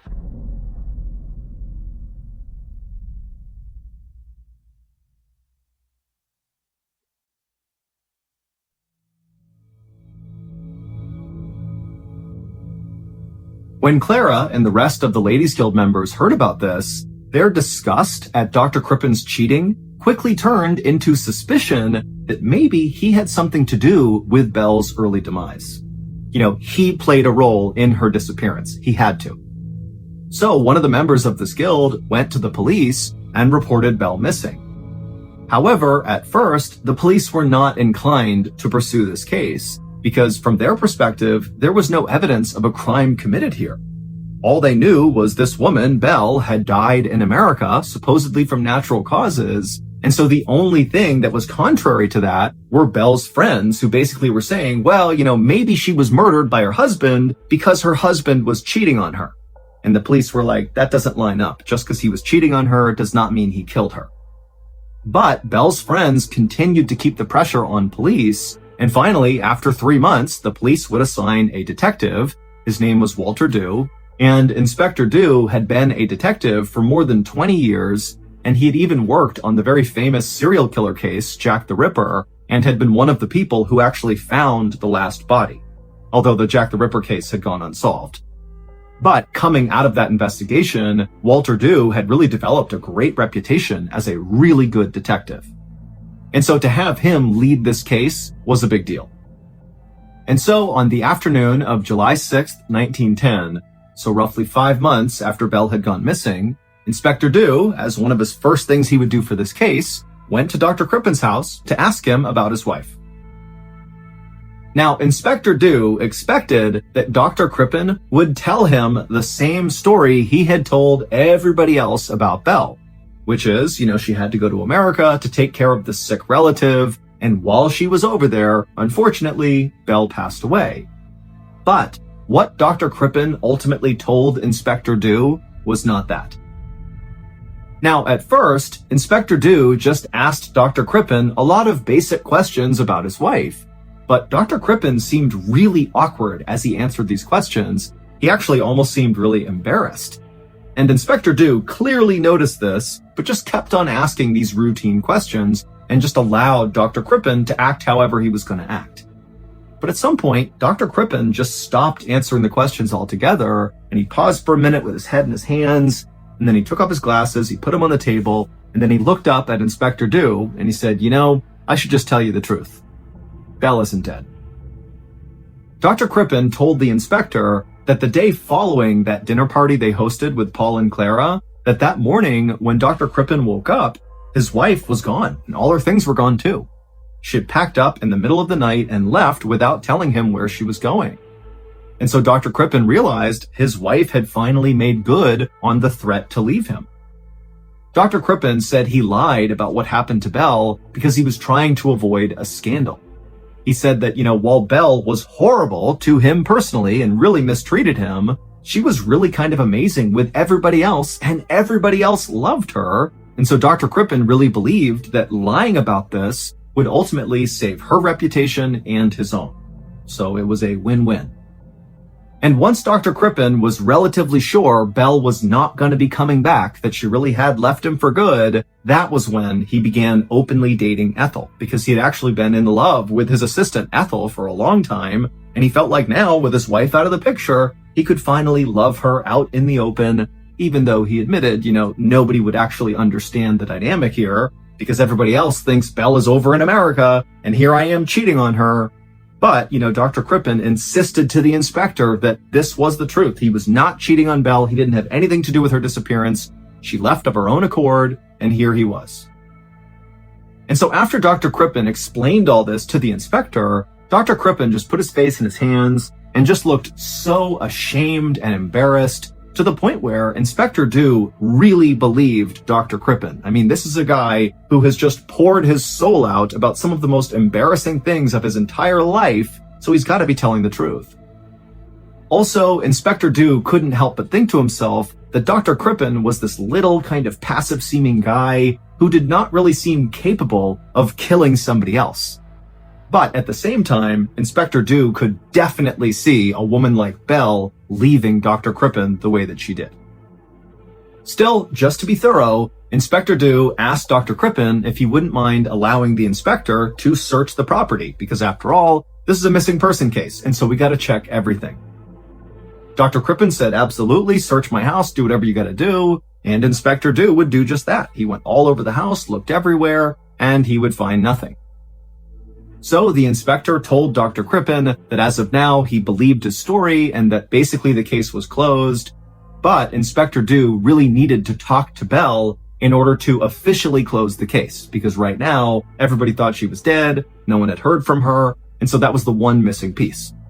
And so Dr. Crippen said that was totally fine, and he and the inspector actually worked together to draft up this little advertisement that would go in newspapers in America that basically would say, hey, Belle, if you see this, you need to contact police in London because we're looking for you.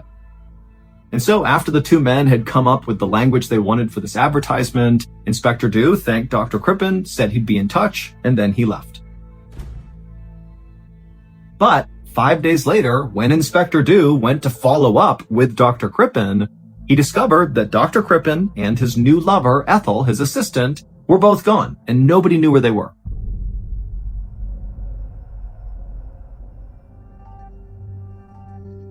And this changed everything about the Belle case. Inspector Dew couldn't help but think, Dr. Crippen and Ethel look like they're running from something. So probably they lied to me about their involvement with Belle's disappearance. And so Inspector Dew sent physical descriptions to all the newspapers and police stations all across Europe. And also he made a note to check all the ships that were bound for America in case Dr. Crippen and Ethel had decided to flee Europe that way. And while this big manhunt was just getting underway, Inspector Dew and his team went back to Dr. Crippen's house to do a much more thorough search. So police descended on Dr. Crippen's beautiful 3-story home on a quiet street, and they went inside and they tore apart everything. They flipped over mattresses, they opened up drawers and closets, they threw everything out, but they found nothing suspicious. But at some point, Inspector Dew, who was feeling really annoyed that he'd been totally duped by this doctor, he was walking down the basement steps in Dr. Crippen's house, and as he went down, he saw there were other investigators already in the basement conducting yet another fruitless search. But as Inspector Dew kind of turned the corner at the base of the basement stairs, he noticed the bricks that were laying in front of the fireplace that was in the basement just looked a little bit off, like they were maybe too new or something. And so just kind of acting on a hunch, he walked over to these bricks that were laid out right in front of this fireplace, and he's looking at them, and he grabs a poker, one of the pokers you use to move the logs around in a fire, and he just began tapping on each of the individual bricks right in front of them. And with every tap, he would hear the solid thump sound that you're hitting something hard that is beneath this brick. But as he went along hitting each of these bricks, he eventually reached the kind of center of these bricks, and when he brought that poker down on one of those bricks, it made a hollow sound. Clearly, there was something underneath these bricks. And so Inspector Dew is super excited. He calls for his team to come over, and one by one, they begin pulling up all these bricks, and after they're all gone, they see there's this perfectly smooth layer of clay that these bricks were sitting on top of. And so Inspector Dew called for a shovel, a guy brought one over, and Dew, he took one scoop with the shovel, and immediately this horrible smell began coming out of the ground that was so gross that the guys around Inspector Dew began retching and vomiting, and before long, the entire group of investigators had basically fled the basement to get away from this horrible smell. But after composing themselves, Inspector Dew and the rest of his team put handkerchiefs over their nose and their mouths, and they went back into the house, down into the basement. They grabbed that shovel, and they continued to dig, and after just a couple of scoops, they saw what was causing this terrible smell. In this clay pit, this hole in the basement underneath the bricks, were all these human body parts in the ground. But there were no arms, there were no legs, there was no head. All you had were just the internal organs of somebody, and then also there was like a blanket of skin that looked like it had been extracted from somebody's body with near surgical precision. Now, the police could not, based on these limited remains, make an actual positive identification of who exactly this was, but they did find in this pit, along with the organs and the skin, were several strands of hair that matched Belle's. There were several pieces of pajamas that belonged to Dr. Crippen, and then also on that skin fillet they found, there was a distinctive birthmark on it that matched the one that Belle had. Also, investigators were able to determine that inside of the intestines that were found in this hole were traces of a particular kind of tranquilizer that in the weeks leading up to Belle's disappearance, Dr. Crippen was making that particular tranquilizer at his work. He mixed medicines for dentist offices. That was the tranquilizer he was working with right before Belle disappeared.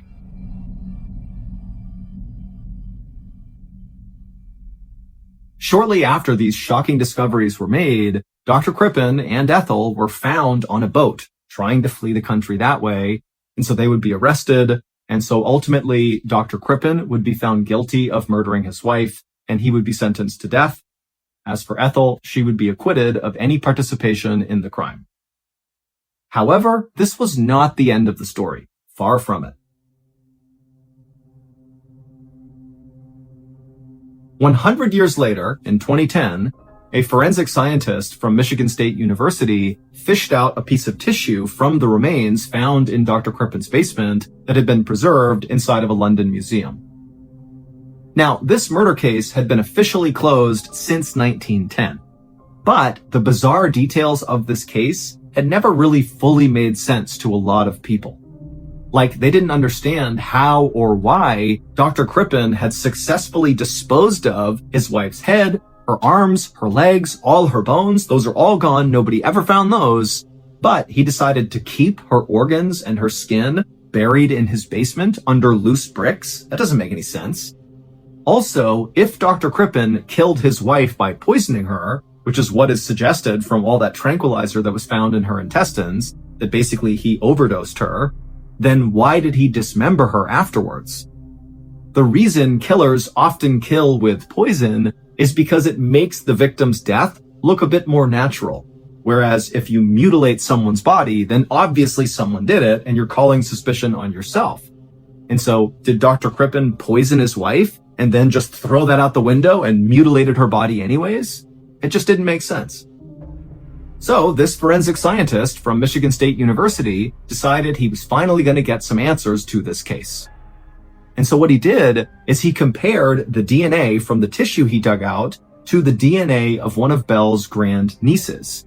And when he compared the two, he saw they didn't match. Which meant the body that was found in Dr. Crippen's basement was not Belle's. But that wasn't even the weirdest part. It was determined following this test by this forensic scientist that the body in Dr. Crippen's basement wasn't even female. It was a male. But to this day, no one has ever been able to identify who that body was, and Belle was never found. All we know is an innocent man, Dr. Crippen, was put to death for something he didn't do.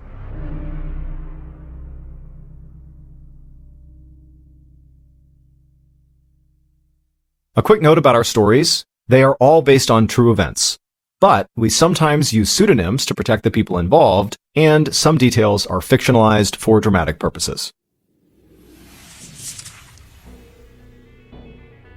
Thank you for listening to the MrBallen Podcast. If you enjoyed today's story and you're looking for more bone-chilling content, be sure to check out all of our studio's podcasts. This podcast, the MrBallen Podcast, and also MrBallen's Medical Mysteries, Bedtime Stories, Wartime Stories, Run Fool, and Redacted. Just search for Ballen Studios wherever you get your podcasts to find all of these shows. To watch hundreds more stories just like the ones you heard today, head over to our YouTube channel, which is just called MrBallen. So that's going to do it. I really appreciate your support. Until next time, see ya.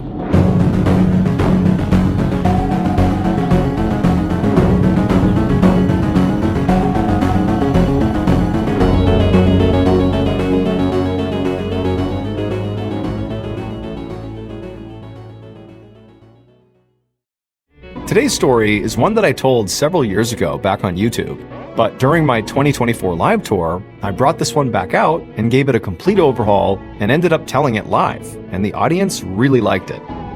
The story is about a family, a father and his two daughters, whose lives are turned upside down after their mother passes away.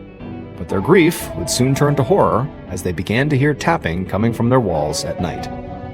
But before we get into today's story, if you're a fan of the strange, dark, and mysterious delivered in story format, then you come to the right podcast because that's all we do, and we upload twice a week, once on Monday and once on Thursday. So if that's of interest to you, please tell the Amazon Music follow button you're going to gift them tickets to my first ever live storytelling tour. But don't tell them you got them tickets that are mid-row floor seats to the Indianapolis show. Okay, let's get into today's story.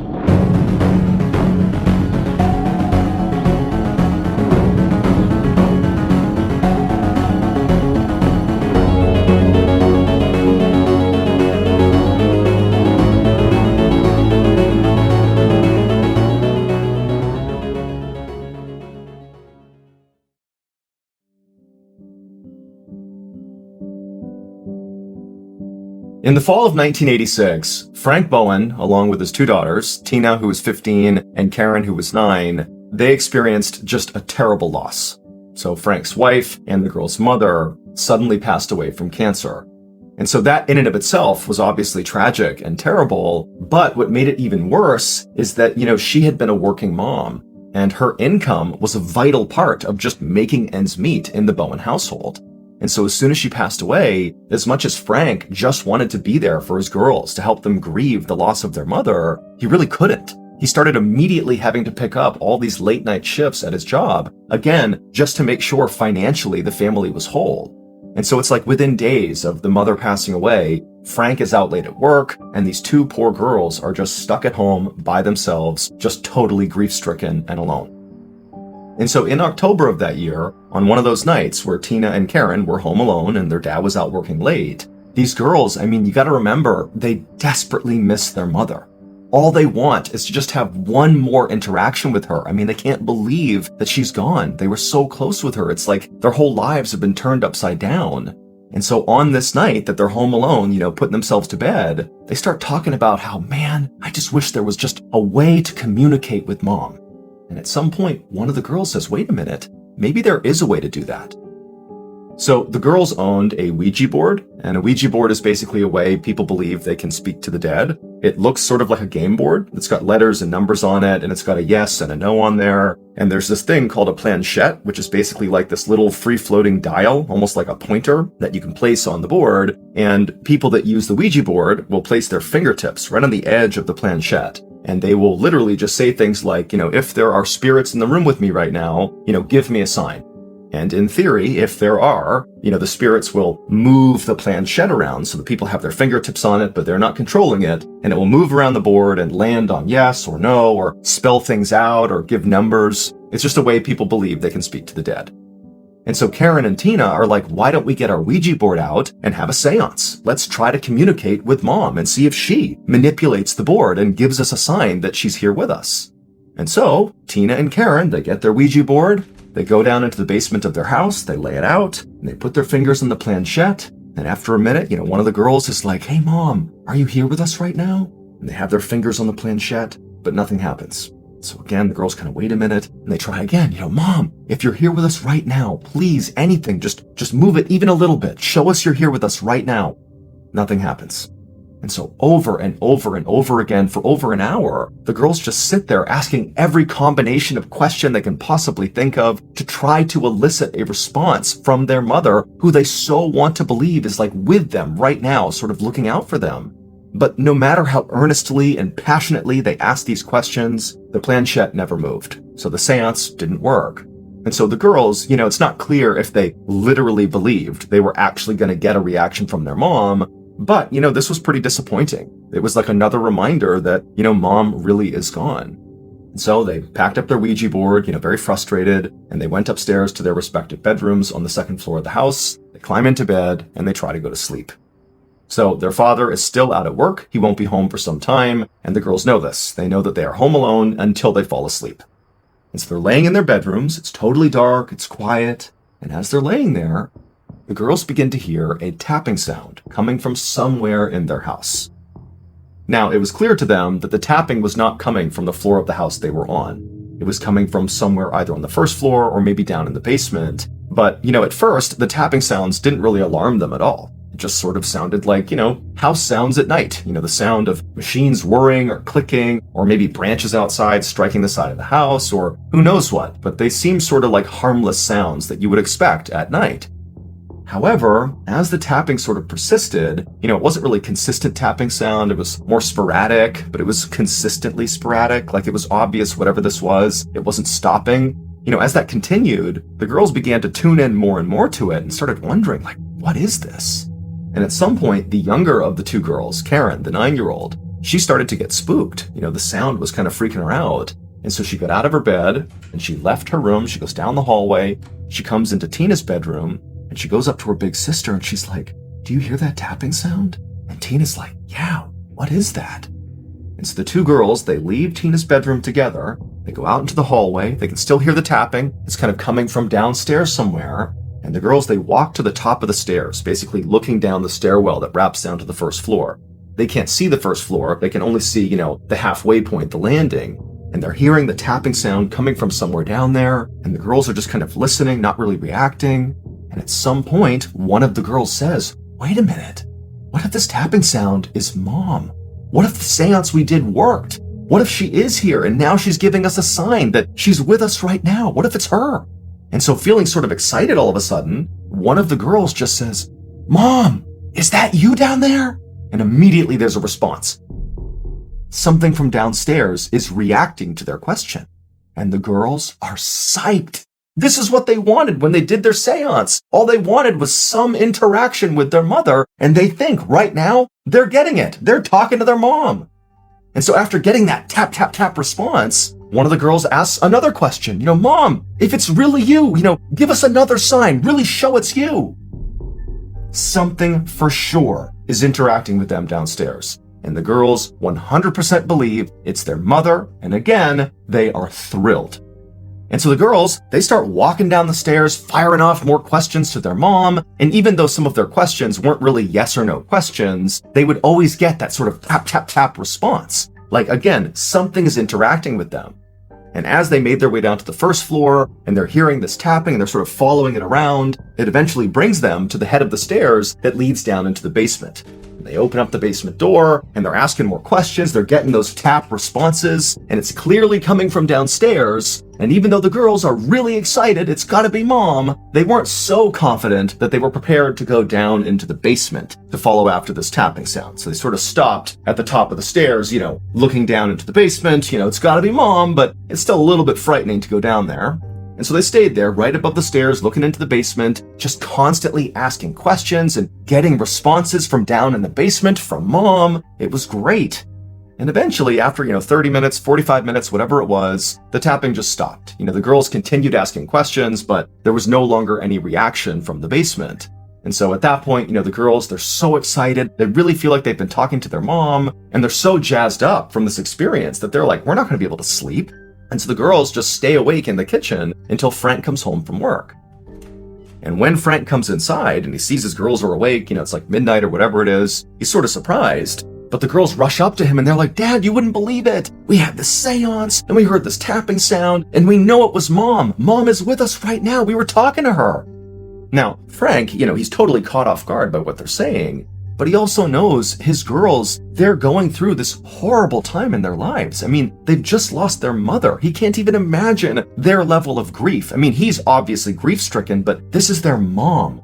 And so he's seeing his girls for the first time in what feels like a long time, looking really happy and excited, and they're telling him that tapping sounds in the house are their mother. And so Frank, he's not going to pick holes in what they're doing. He's not going to question, what's actually happening in the house. Instead, as soon as they tell him all this stuff, he just goes, you know what, girls? Of course your mom is here. Your mom will always be here. She will always be looking out for you. Your mom is with you right now in the house, I'm sure of it. And so the girls, they're so happy. Again, this was such an amazing experience. Their dad, he also agreed this is so good. And so the girls, they happily go upstairs to their bedrooms, then they go to sleep. And Frank, truthfully, after having this exchange with his daughters, didn't really think much of it. Again, he's sort of thinking that, there wasn't really tapping sounds coming from his deceased wife. This is just some coping mechanism that the girls are using to deal with this tragedy. And he thinks, what? It's healthy enough. It's making them happy. What's the big deal? So Frank, he goes to bed.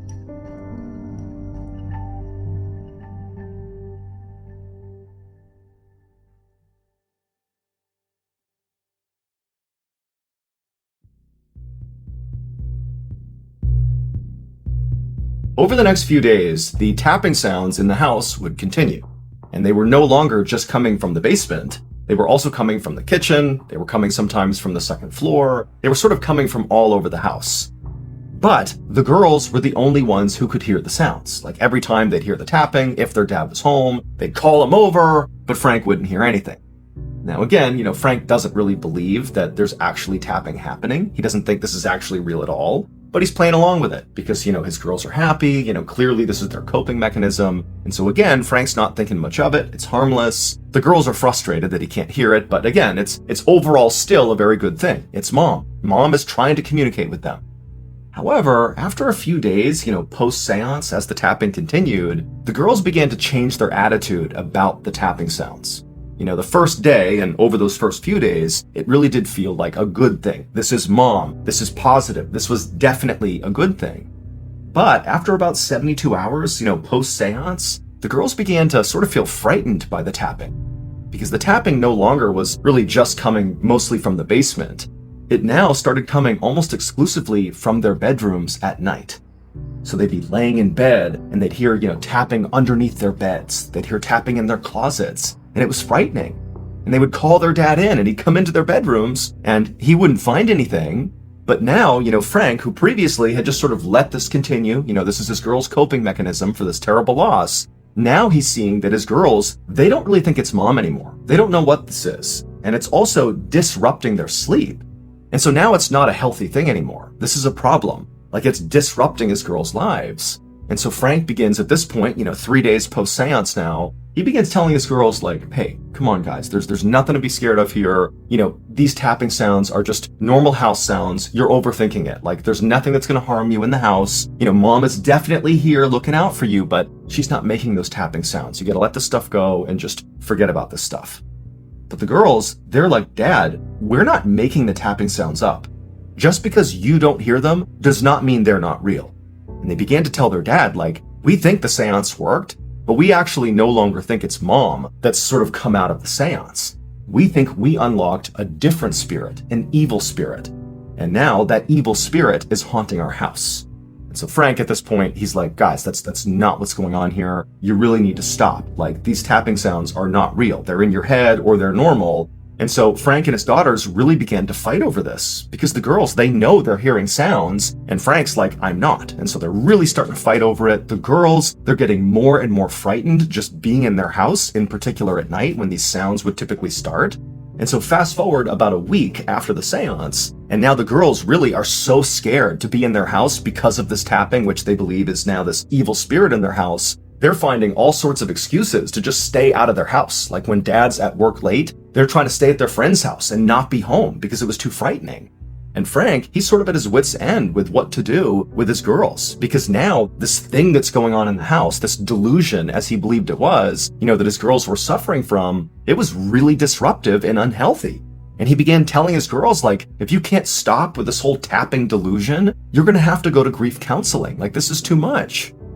And so, again, fast forward about a week here, and that's what's going on in the Bowen household. And on this particular day, the girls, Tina and Karen, they didn't have a place to go that night. They didn't have a friend who was available. And so they're home at their house alone. Frank's out for the night doing a late night shift. And the girls, they're in their kitchen just kind of hanging out. They're pretty anxious here. And they start to hear tapping sounds coming from the basement. Now, by this point, the tapping sounds were so common that just hearing the tapping sounds was not like this horribly frightening thing. It was just sort of this very unsettling thing where nobody knew what they were. And again, the girls think it's something evil. But on this night that the girls are alone, Dad's gone, Tina, the older of the two, she says to Karen, like, Dad doesn't believe us. He does not believe that there's tapping sounds in the house. And so we, right now, need to go down in the basement and investigate. Because if we don't, no one's ever going to look into this. Like, nobody believes us. And Karen is horrified at the idea, Karen's the 9-year-old, of going down into the basement, to go see what this tapping is. But she doesn't want to be away from her sister. And so she's like, okay. And so Tina gets a knife from the kitchen. She goes to the door to the basement. Karen follows right behind her. And Tina, she opens up the door, and the two girls begin going down the steps. And once they get to the bottom of the steps and they're in the basement, it's just this kind of blank slate down there. There's a washing machine and a dryer. There's some boxes, but it's just sort of a dank, sort of open, nothing cellar down there. And the girls, when they got down there, they're looking for the origin of this tapping sound. And on some level, they expected to find something that was making these sounds because they've been hearing these sounds. For them, it's not a delusion. Like, every time they hear these sounds, they are real to them. Just because their dad doesn't hear it does not mean it's not real to them. And if you look at the beginning, when they first started hearing the sounds, they thought it was their mom. And they never really fully investigated. They maybe didn't want to find out that, perhaps the tapping sound was a washing machine or something, because that would destroy the illusion that it was their mom. So they never fully investigated then, and then the next few days after that, when it sort of transitioned and became a scary thing, the girls also never really investigated because it was scary now. They didn't want to know what was making this tapping sound. And so now here we are a week into this, and they've gone down into the basement where they've heard the tapping sounds, and they're like prepared to see something that is making this sound because it's real for them. Like maybe it's a raccoon or some animal that's gotten into their house. There has to be something, because they hear these sounds. But now they're looking around this basement, and there's nothing. There's nothing that could possibly be making this sound, and the girls are horrified. And so after being down there only for a couple of minutes, Tina, who's got the kitchen knife, she's like, Karen, let's get out of here. Like, this isn't right. Let's get out of here. And so the girls turn around, and they begin going back up the steps, and as they do, they notice something on the stairway wall that they didn't see on the way down. Written in red on the wall are the words, I'm in your closet, come find me. And when the girls see that, they are horrified. And they sprint up the stairs, they bolt out of their house, they go to their neighbor's house, start banging on the neighbor's door. The neighbor comes to the door and he's like, what's going on? And the girls are like, oh my God, we had this seance, we've been hearing tapping in the walls, and now somebody's written on the walls, we don't know what's going on. And the neighbor is so confused, really doesn't understand what's happening. And he's like, look, girls, just come into my house, you're safe here, we'll wait for your dad to come home, he'll know what to do. And so the girls, they're hysterical, they go into the neighbor's house, they shut the door, and they wait. And then a little bit later, Frank Bowen, their dad, he comes home. The neighbor immediately flags him down and calls him over. And he's like, look, here's what happened. Your girls came over. They said, something about writing on the walls. I don't know. And Frank's like, okay, all right. And he tells his girls, like, look, stay here. You're safe here. I'll go check the house and make sure nobody's in there. Frank at this point in no way suspects that there's anything, evil or bad in his house. He thinks this is just a continuation of this delusion the girls are sort of acting out. And so Frank, alone, goes back to his house. He opens up the door, he goes inside, he searches the house, and he looks everywhere, but there's nobody in the house. He does find the writing in the stairwell going down to the basement. It does say, I'm in your closet, come find me, but it's written in ketchup. And so after, again, searching the whole house and finding nothing other than this writing, Frank goes back over to the neighbor's house, and he talks to his girls, and he's not mad at them. In some ways, he feels like all of this is basically his fault. Like he should have handled this more aggressively at the beginning, and he let it get to this point. And so he tells his girls, like, look, I know that you wrote those words on the wall. I know that all of this is sort of a delusion that's playing out that started with, something good. You thought it was mom, but now it's become something that isn't good. It's disruptive. You've convinced yourself the house is haunted. And I'm very worried that this is a product of grief. Like grief is leading you to do these things and it needs to stop. And so starting tomorrow, you're going to go into grief counseling. We need professional help here to make sure you girls are taken care of. I should have done this from the beginning, so we're going to make that happen right now. Now, the girls knew they didn't write that on the wall. They're not making the tapping sounds, but they also knew their dad 100% didn't believe them, like zero, and it was not going to change. And on some level, like they think maybe there's truth to what he's saying. Maybe they are so grief-stricken that they've convinced themselves of things that are not real.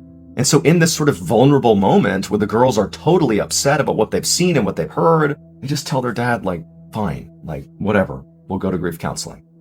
And so sure enough, the next day, the girls would start grief counseling, and right away, all the tapping in the house, all the writing on the walls, all that stuff stopped. Like peace returned to the Bowen household, at least at first.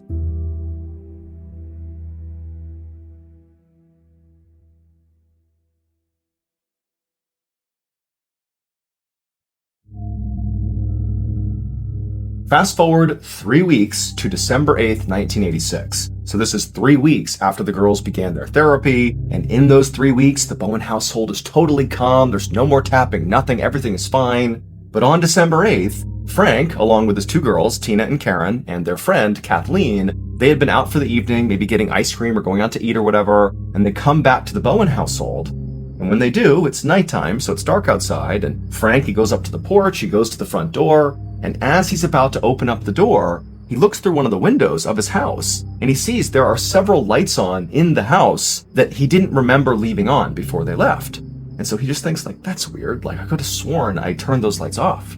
He's kind of looking back at the girls right behind him, sort of wondering if maybe they left the lights on, but he's like, oh, that's weird.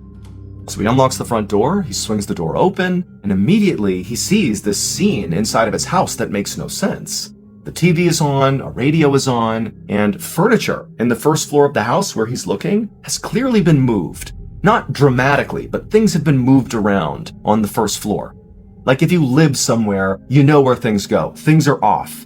And Frank, like he's seeing this, and he's sort of looking back at Tina and Karen. He's like, did they do this? Are we back to this whole delusion? You gotta remember that even though it's been 3 weeks now of peace in the Bowen household, Frank is all too aware of how insane it was right before then. With the girls, writing on the wall, at least according to him, and thinking there was an evil spirit in their house. And, he's thinking, is this them? Like, somehow did they do this? This feels sort of like a continuation of that. He's looking at the girls, but he's thinking to himself, like, they've been with me. We've been out of the house.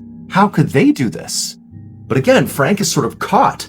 On the one hand, he knows this could be his girls, but he's also thinking that's not possible. And so in that mind state of sort of being caught between these two opposing ideas, Frank, instead of backing out of the house and calling the police like anybody else would do, he instead just begins walking into the house, sort of nonchalant, not really sure how to react. And he begins this sort of half-cocked search through the house. And the whole time, Tina, Karen, and Kathleen, they see what's going on, and the two daughters, they're terrified. I mean, they're all too aware of all the tapping and the writing on the walls. They're thinking, this is real, it's happening again. And so they're tucked up right behind Frank, who again, Frank is in shock. He's just wandering through the house, what's going on here?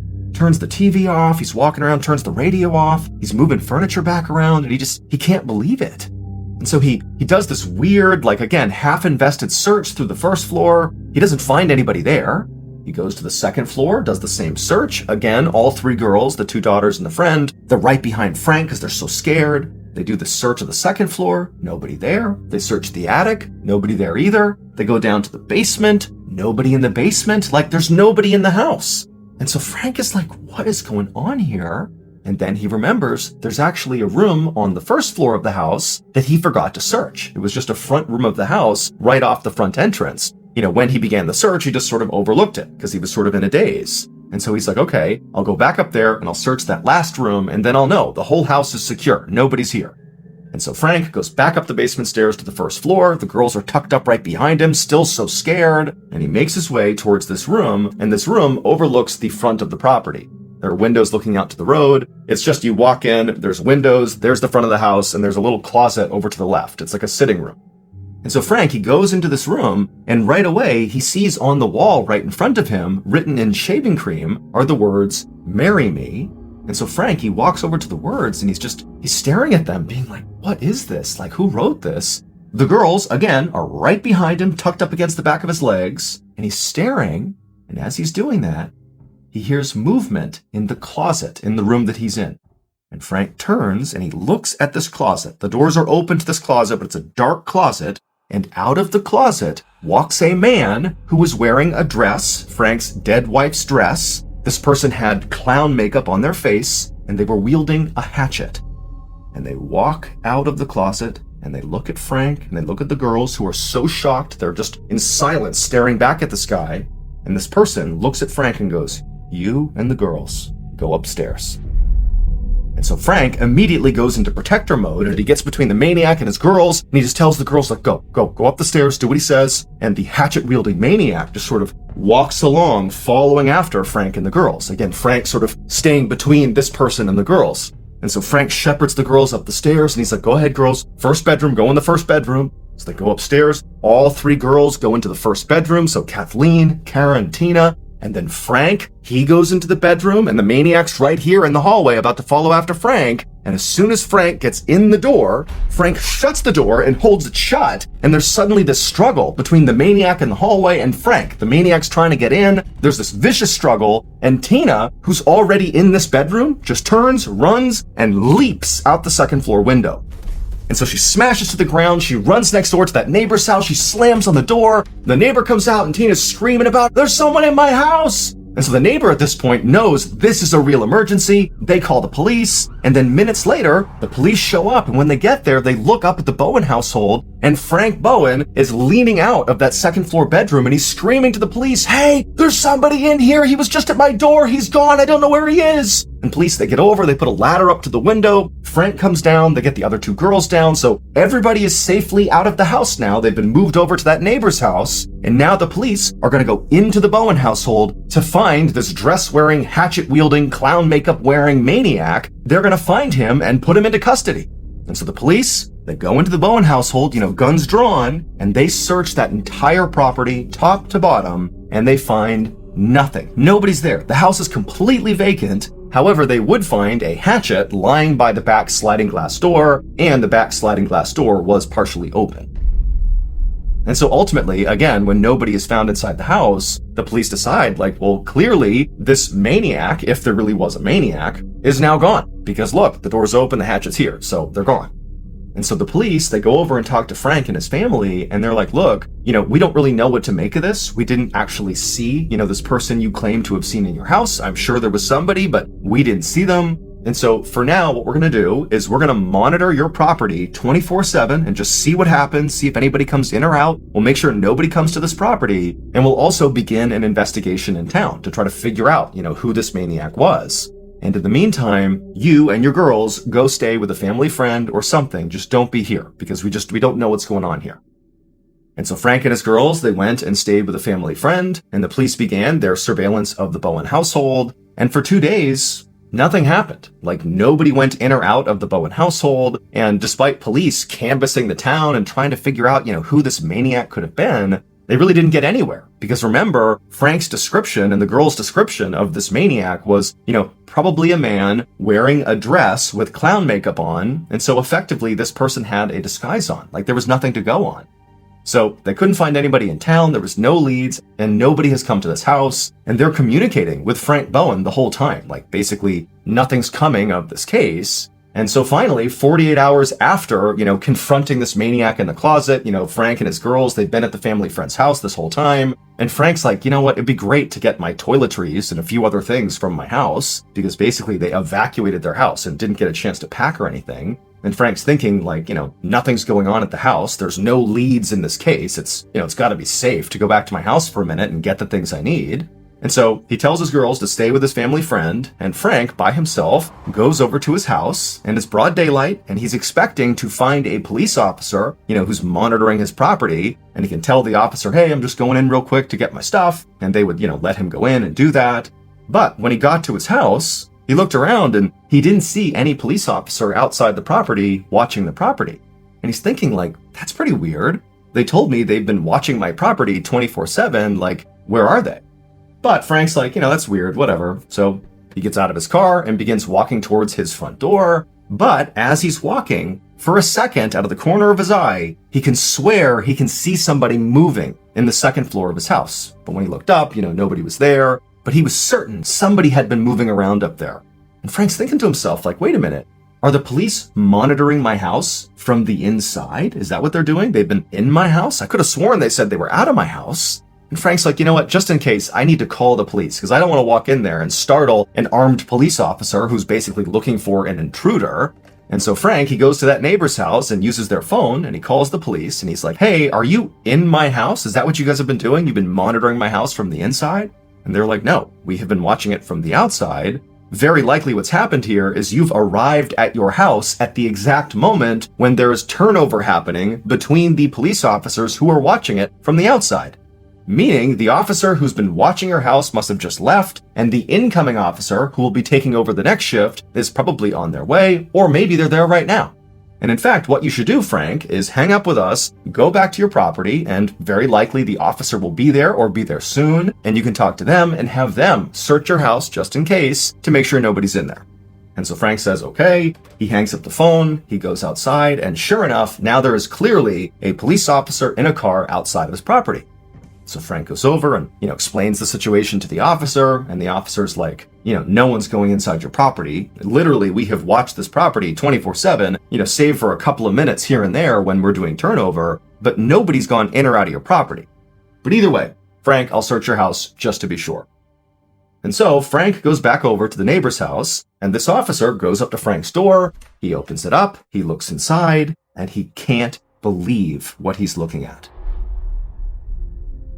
In the first floor of Frank's house, it's just madness. There are pennies glued to the ceiling of the first floor, and the furniture clearly has been moved all over the place, but it's been stacked in these sort of weird arrangements. And there are glasses of champagne all over the first floor, and there are kitchen knives that have been driven into family photos on the wall.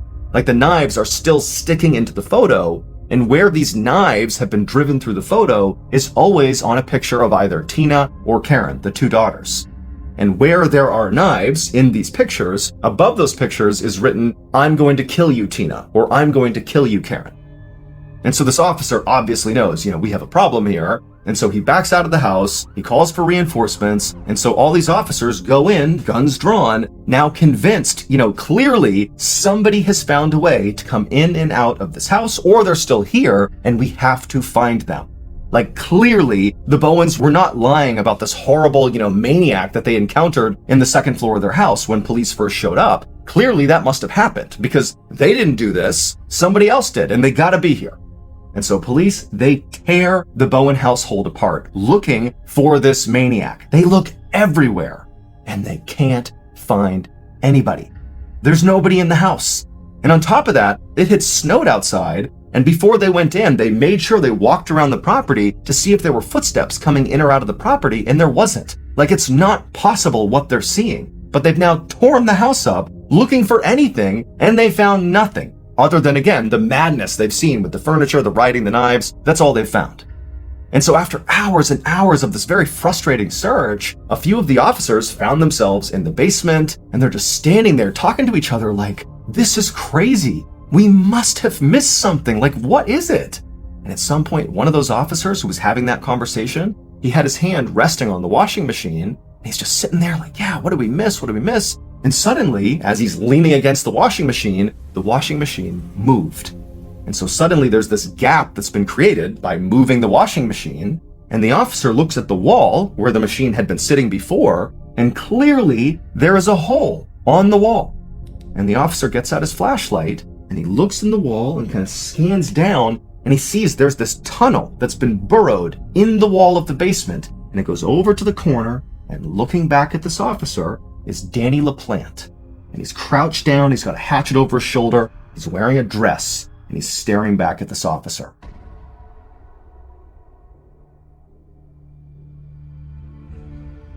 I'm going to tell you about Danny LaPlante because this story takes a very dark turn. So Danny LaPlante was 16 years old at the time he was pulled out of the wall. And 6 months prior to being pulled out of the Bowen household's wall, Danny had had this very brief interaction with Tina Bowen, the 15-year-old. Apparently they went to school together or had some interaction in town, but Danny had sort of fallen in love or had some sort of romantic interest in Tina, and he felt like Tina had rejected him. Now, Tina did not remember any of this with Danny. This is entirely Danny's memory of what happened. But either way, 6 months earlier, when he had this sense of rejection from Tina, Danny responded to that by breaking into the Bowen household, cutting a hole in their walls, and burrowing tunnels in their walls. And for 6 months, Danny LaPlante lived in the Bowen household in their walls. Now, Danny was not able to access the entire house through the wall in the basement. He could basically maneuver in the basement and partially into the first floor, but in order to get to the other parts of the house, Danny had to leave the wall. And so routinely, over these 6 months that he was in their house, Danny would literally, while the family was home, just get out and wander through their house, like as the family is just living there, and they never noticed him. And so for 6 months, Danny spied on that family 24/7. And when the girls had that seance with the Ouija board to try to contact their mother, Danny was downstairs in the basement in the walls watching, and he saw an opportunity. He thought, I'm going to pretend to be their mother and screw with them. And so when they heard that tapping sound, that was Danny pretending to be their mom. He was absolutely trying to get them to believe their mother was here. But then whenever Frank was around, Danny would stop the tapping and sort of let Frank believe the girls were making it up. And then gradually, Danny sort of transitioned from it's your mom and it's good to actively trying to terrify the girls.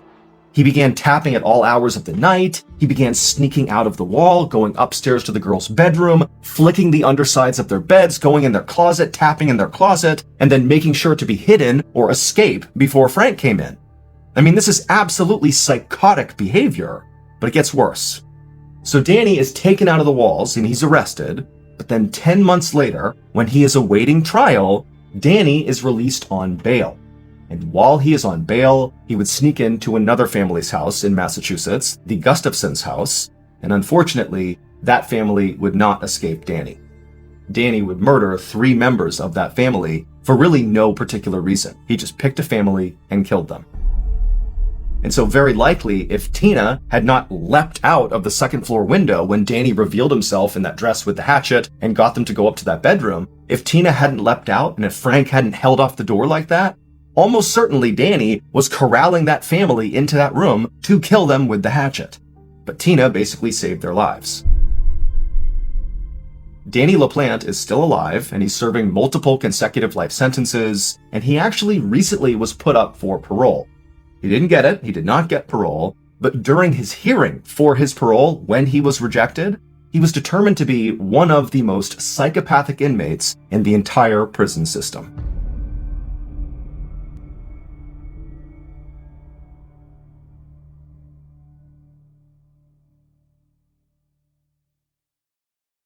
A quick note about our stories. They are all based on true events, but we sometimes use pseudonyms to protect the people involved, and some details are fictionalized for dramatic purposes. Thank you for listening to the MrBallen Podcast. If you enjoyed today's story and you're looking for more bone-chilling content, be sure to check out all of our studio's podcasts. There's this one, the MrBallen Podcast, as well as MrBallen's Medical Mysteries, Bedtime Stories, Wartime Stories, Run Fool, Redacted, Late Nights with Nexpo, and A Twist of History. All you have to do is search for Ballen Studios wherever you get your podcasts. To watch hundreds more stories just like this one, head over to our YouTube channel, which is just called MrBallen. So that's going to do it. I really appreciate your support. Until next time, see ya.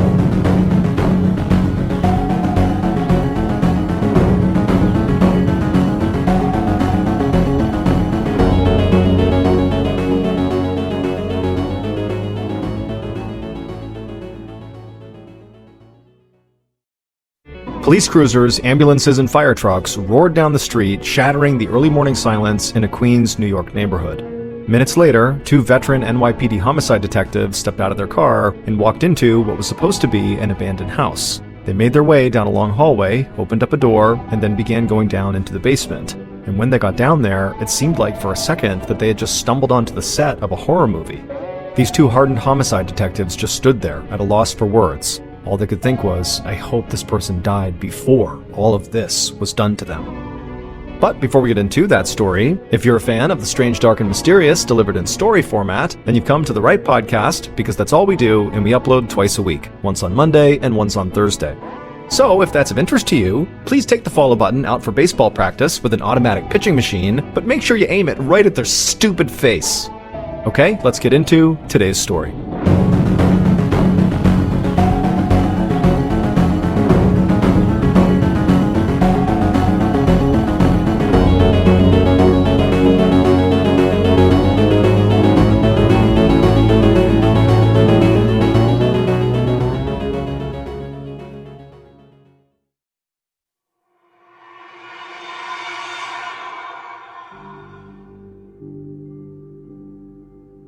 On February 28, 1995, 20-year-old Kim Antonakis sat in front of her mirror getting ready to go out for the night in Brooklyn, New York. Kim had long, curly brown hair that matched her brown eyes, which were actually the only part of her appearance that she was never happy with. So she put on her favorite pair of gold earrings and leaned in close to the mirror to add the finishing touch, her blue contact lenses. Putting in those blue contacts made Kim feel like a different person. By day, she was a reserved college student who studied, did well in school, and worked hard at her part-time job. But by night, she was free and a bit wild, and men could not keep their eyes off of her or her blue eyes. Kim took a final look in the mirror and then walked through her ground floor apartment, a place most people her age in Brooklyn would have been jealous of. It had 2 bedrooms, hardwood floors, and a private 2-car garage right across the street. Now, Kim alone could never have afforded this place, but luckily, her dad covered most of the rent. Kim looked over and saw her friends, April Deedley and Josh Torres, sitting on the couch watching TV. And April looked up and told Kim how pretty she looked and told Kim to go out and have a great time. April and Josh had been staying at Kim's place with their 2-year-old son for the last couple of weeks while the floors got refinished in their apartment. Kim loved getting to spend time with April and her little boy, but really, she was glad that Josh was there. Having a strong man in the apartment made her feel safer, and for most of the past month, Kim had not felt safe at all. In early January of that year, Kim had met a guy named Vladek, who actually went by the nickname Psycho. He was Russian, he was very good looking, and he was a bit older than Kim. At first, Kim thought Psycho was one of those ironic nicknames, like when a really big guy gets called Tiny or something, because Psycho seemed like a lot of fun. He was laid back and really nice when they had met, but recently, that had all changed. Kim said goodnight to April and Josh, she put her coat on, and walked outside. It was about 40 degrees Fahrenheit, which wasn't bad for a New York winter, but still, Kim felt a bit cold. She glanced up and down the street, looking for strange cars parked nearby or headlights coming down the road. Psycho had really begun to live up to his nickname starting about a month before, when Kim and Psycho had taken a quick trip to Florida together. Now, Kim had thought this getaway was just kind of a casual chance to go hit the beach and have some fun, but apparently Psycho saw things very differently. Because when they got back to New York, he got Kim's name tattooed on his leg, and then he proposed to her. Kim had broken things off right then. A marriage proposal was way too fast and way too serious for her, But since this breakup, Psycho had been basically stalking her. He called Kim constantly, and he came around and literally shouted at her from outside the apartment. And lately, Psycho had been showing up more and more often at her apartment because he had discovered that Kim had gotten back together with one of her ex-boyfriends, and so he was very jealous. And so Kim scanned the street one more time and saw that no one was there, and so she took a deep breath, like she was trying to relax herself. Then she walked to her garage, opened up the garage door, and then slid inside of her white Honda Civic car and cranked up the stereo. She loved all kinds of music, but hip-hop was her favorite when she was going out. Kim drove about 15 blocks to pick up her friend, and as she did this, she refused to let thoughts of Psycho come into her head because that would ruin her night, and she didn't want that. And so after getting her friend, the two young women had a great night out. They ate dinner and then eventually ended up at a club where they danced all night until the place shut down at about 4 a.m. on March 1st. Kim drove her friend home, and even though Kim was extremely tired from being out all night, she was in a great mood. And then after dropping her friend off, a few minutes later, Kim pulled into her own garage. By this point, Kim's contacts, her blue contacts, were starting to hurt her eyes. All she wanted to do was just take them out and fall asleep in her bed. She actually had to work later that day, so she really needed to get a few hours of sleep. Kim stepped out of her car, but immediately she froze because she heard something in the darkness.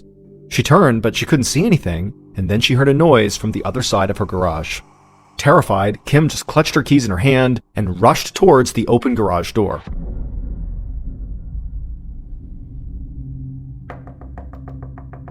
Later that day at 4 p.m., Kim's father, Tommy Antonakis, knocked on the door of his daughter's apartment. Kim's friend, April, opened up the door, carrying her son in her arms, and she could tell right away that Tommy was upset. She asked him what was going on, and he said he hadn't heard from his daughter all day. Tommy stepped inside the apartment, and at the same time, April's boyfriend, Josh, came over to say hello, but he also could see how upset Tommy looked, and so Josh just stayed quiet and kind of waited to be told what was going on. Tommy asked April and Josh if they had any idea where Kim was, and they would tell him that they actually hadn't heard from Kim since she left the night before to go out, but they also didn't want to tell her father that this was actually pretty normal for Kim. Josh and April figured that Kim had either gone home with a guy she met, or maybe stayed out super late and crashed at her friend's house. But then Tommy told them that his daughter had not shown up for work that day. Kim actually worked for her father's girlfriend, and the girlfriend had called Tommy that day to let him know she was not in. At this, April and Josh both got very concerned looks on their faces. As much as Kim liked to go out and party and have a good time, she was also very responsible when it came to school and work. She would never just not show up for work without calling. And on top of that, Kim did have a cell phone, which still wasn't very common at this time, but she hadn't answered any of her father's calls. And so Josh asked if maybe Kim had tried calling Tommy at his house. But Tommy said he'd only missed one call on his home phone that day, and when he checked the message on his answering machine, it was just static, so he had no idea if, that was his daughter or not. And so Josh asked Tommy if he wanted to go down to the garage to see if Kim's car was there. Tommy agreed this was a good idea, so the two men made their way out of the apartment and across the street and opened the garage door, but Kim's white Honda Civic was not inside. Now, both men didn't know how to react to this. However, Josh kind of threw out there that, hey, this could be a good thing. This might mean Kim is actually still with her friend. But now Josh also looked as worried as Tommy. A few minutes later, Tommy left the garage and the apartment and went straight to the nearest police station.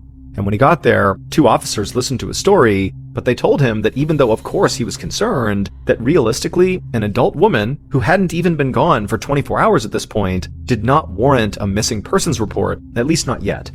But Tommy begged them to please at least go to his daughter's apartment to see if maybe they could find anything out of the ordinary.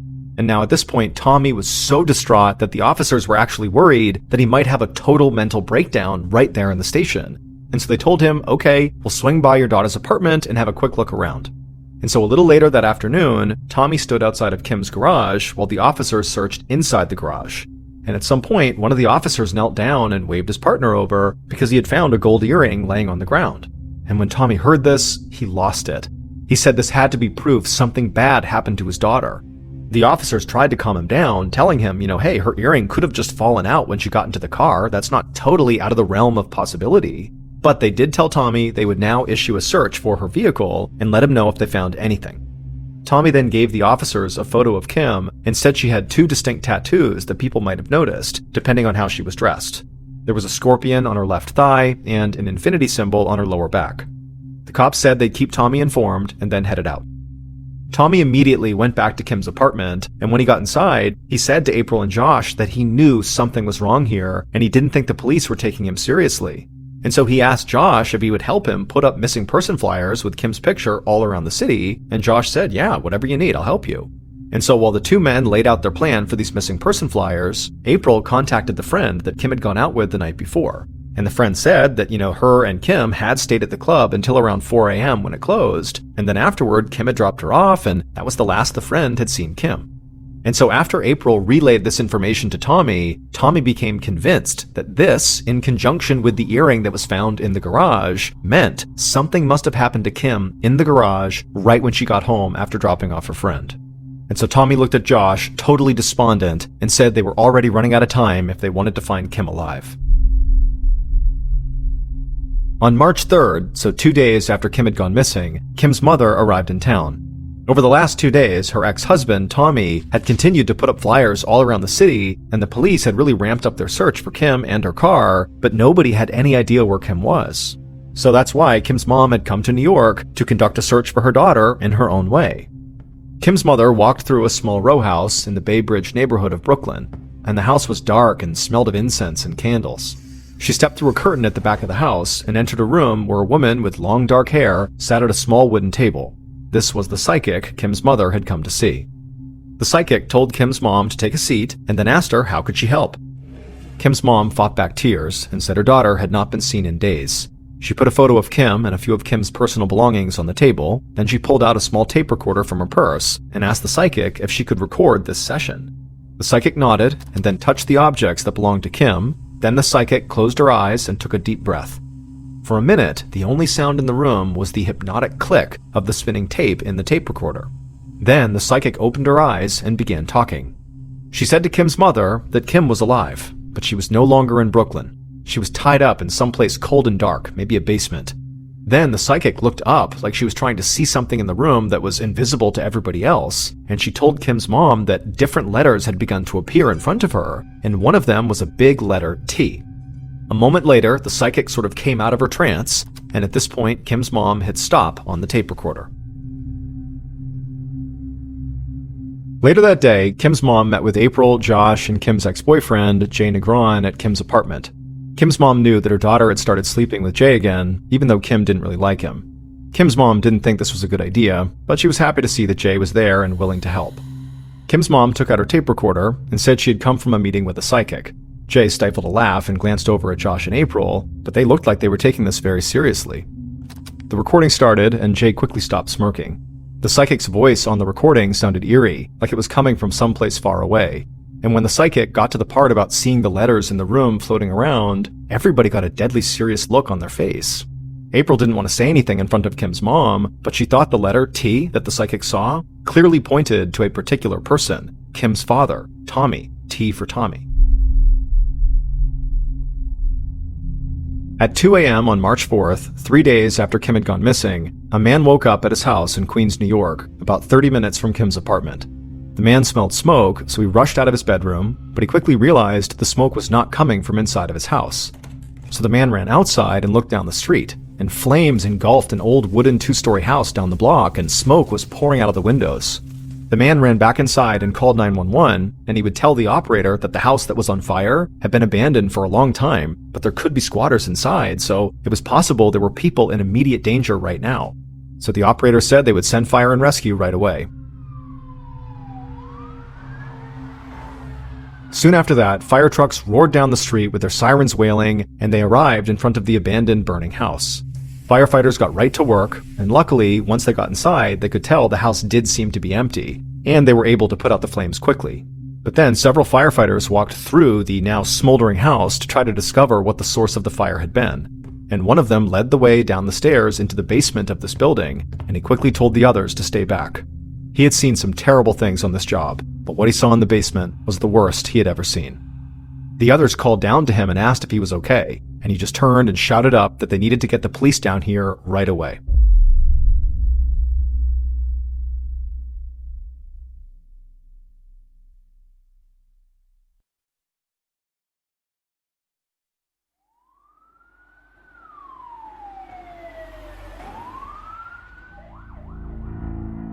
Later that morning, detectives Louis Pia and Tom Shelvin of the NYPD arrived at the burned-out building in Queens. Other cops thought that Pia and Shelvin made the perfect team. Pia could talk to anyone and seemed like their best friend right away, or maybe their favorite uncle. He was known on the force for getting guilty people to quickly confess to their crimes, because they suddenly just wanted to do the right thing and not let Pia down. On the other hand, Shelvin was quiet and methodical. Other cops said when he analyzed evidence at a scene, it was like he could transport himself to the moment of the crime and see exactly what had happened. Pia and Shelvin could still smell smoke as they walked through the burned-out house. They descended the stairs and stepped into the basement. And just like the firefighter, these two experienced New York homicide detectives could not believe what they were looking at. In the basement, slumped over in a burned-out chair, they saw an obvious corpse that was charred from the waist up. This person's clothes and their facial features had been completely and utterly burned off. The detectives walked closer to the body, and they were able to identify that the victim was almost certainly a woman, and she still had pieces of burned duct tape on her wrists that had been used to bind her hands behind her back. Detective Pia stared at the body. He knew it was not much of a consolation, but he said he hoped this poor woman was already dead by the time her body was on fire. Detective Shelvin crouched down to get a better look at the body, and as he did, he leaned in close, and he saw something on her left thigh that caught his attention. He shouted to Pia, and Pia also crouched down next to him. Through the very badly burned skin on this woman's leg, the detective saw a scorpion tattoo. The two detectives walked around the chair, which had actually mostly survived the blaze, intact, and they looked at the woman's back. Most of the skin was completely charred, but a small piece of skin on her lower back was not as badly burned as the rest of her. And that's where the detectives saw the infinity tattoo. Pia called into the station and was quickly put in touch with an officer who had been working a missing persons case in nearby Brooklyn. And the officer said those two tattoos that were found on the victim inside the basement matched the description of a young woman who'd been missing for a few days in the area. Pia knew he would need to get dental records to actually confirm everything, but he knew deep down they had just discovered the body of Kim Antonakis. The following day, detectives Pia and Shelvin met with April and Josh at their own apartment. The couple had moved out of Kim's apartment so her mother could stay there, and so now Josh and April, who were very shaken up, took turns speaking to the police about what happened to their friend, while the other parent would stay with the son. Pia and Shelvin wanted to know about any close relationships Kim had, particularly romantic or sexual relationships. Something about the horror and brutality at the crime scene had made the detectives think that maybe an angry or jealous boyfriend was the most likely culprit. April and Josh, who again were kind of shell-shocked by everything that had happened, basically said the same thing to police, that Kim had begun seeing her ex-boyfriend Jay again, but honestly that did not seem very serious. However, there was one person they felt like the cops needed to speak to right away, and that was Kim's other ex-boyfriend, whose nickname was Psycho. Now, the detectives couldn't believe this guy actually referred to himself as Psycho. It was like advertising yourself as a violent criminal. But then, after talking to April and Josh about how psychotic Psycho really had been after stalking Kim and being totally maniacal after she had broken up with him, well, the detectives were pretty sure they had the perfect suspect who, maybe his nickname was right on brand. And it didn't take them long to discover that Psycho had ties to the Russian mob in New York, and that he was out on bail from a statutory rape charge, and that he had a history of physically assaulting people who made him angry. So, later that day, the detectives tracked down Psycho and called him into the station for questioning. Psycho walked into the interview room with a level of confidence the detectives weren't used to seeing in suspects.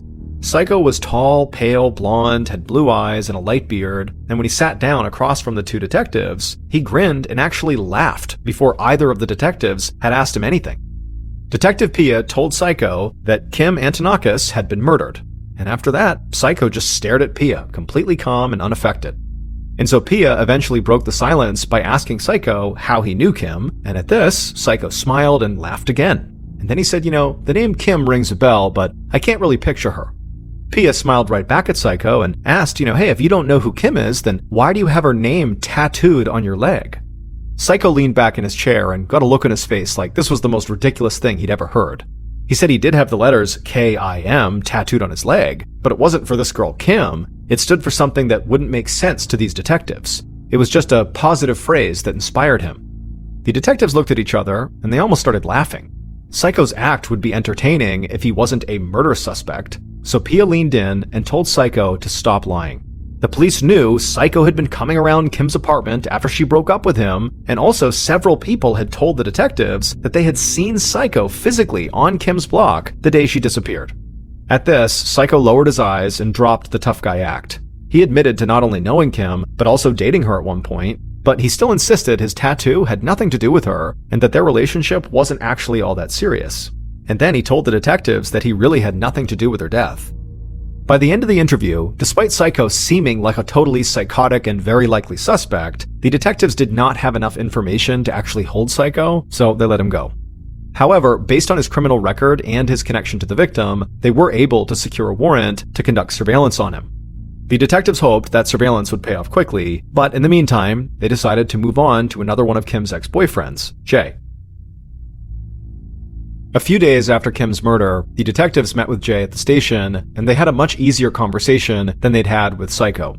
Jay told them that he and Kim had been dating for a while, and even though they split up for a time, they had been back together at the time that Kim disappeared and was ultimately killed. The detectives both took note of this. April and Josh had made it sound like Kim was sort of back with Jay, but it wasn't serious. They were just sleeping together, and so maybe this upset Jay. Maybe he wanted more from her. Maybe he did want to be fully back together, and, when Kim didn't want that, maybe he got angry and kidnapped and killed her in a rage. But the detectives didn't let on what they were thinking. Instead, they just let Jay keep on talking. And eventually, Jay would say that there was actually someone the cops needed to look into. At this, Pia raised his hand to stop Jay and said, yep, they'd already spoken to Psycho, but Jay shook his head. He wasn't talking about Psycho. The cops needed to investigate Kim's own father, Tommy. The detectives looked at each other surprised. Tommy had rushed to the police first, and he had been trying to find his daughter even before the NYPD launched a full-scale search. And Tommy, by all accounts, had been devastated the second he found out his daughter could be in trouble. So Pia asked Jay, why on earth would he think Tommy had anything to do with what happened to his daughter? Now, Jay did not want to say the real reason, that a psychic had told Kim's mother about seeing a letter T floating in the air, because he figured the detectives would laugh in his face if that was his reason for suspecting Tommy. And so instead, Jay lowered his voice, like he was afraid somebody could be listening to him, and he told the detectives that he was pretty sure Kim's father, Tommy, had connections to the mafia. This seemed completely out of left field to the detectives, but Jay said he knew the family pretty well, and he really was not making this up. All they needed to do to confirm this was just look into Tommy's businesses. The detectives chatted with Jay for a bit longer, and then eventually they wrapped up the interview and thanked Jay for coming in and sent him home. After he was gone, the detectives struggled with what they had to do next. The idea of interrogating a father who had just lost his daughter in such a violent, horrific way made both detectives feel sick. But unless the cops surveilling Psycho found something basically right now, they had to keep digging if they were going to find out what happened to Kim.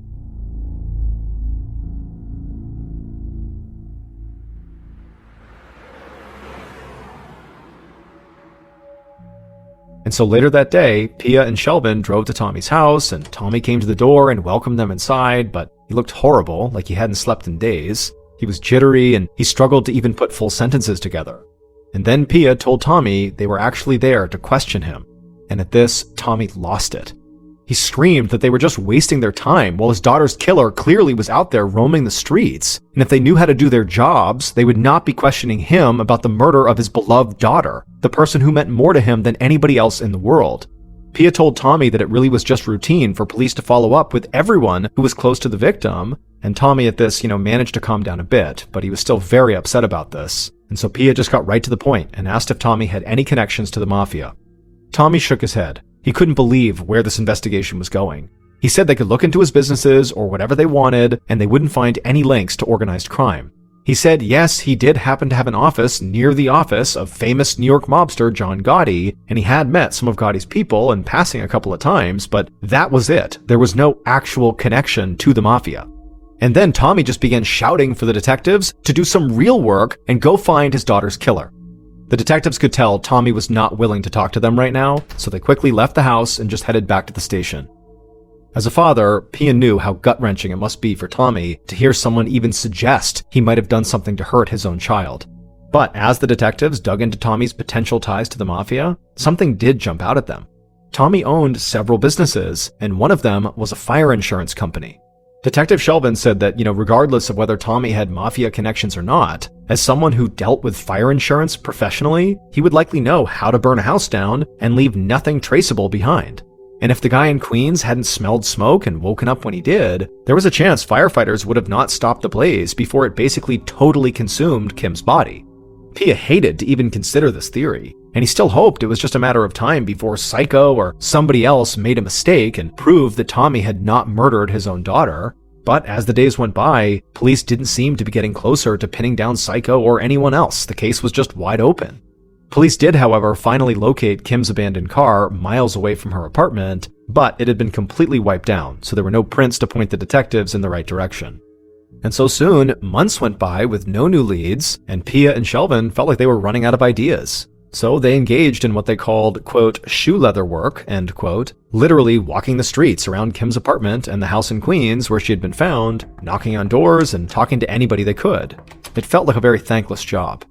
But then, in June of 1995, so 3 months after Kim's murder, the detectives got a call from a police officer in the Queens neighborhood they'd been walking around in, and they would tell the detectives that another body had turned up.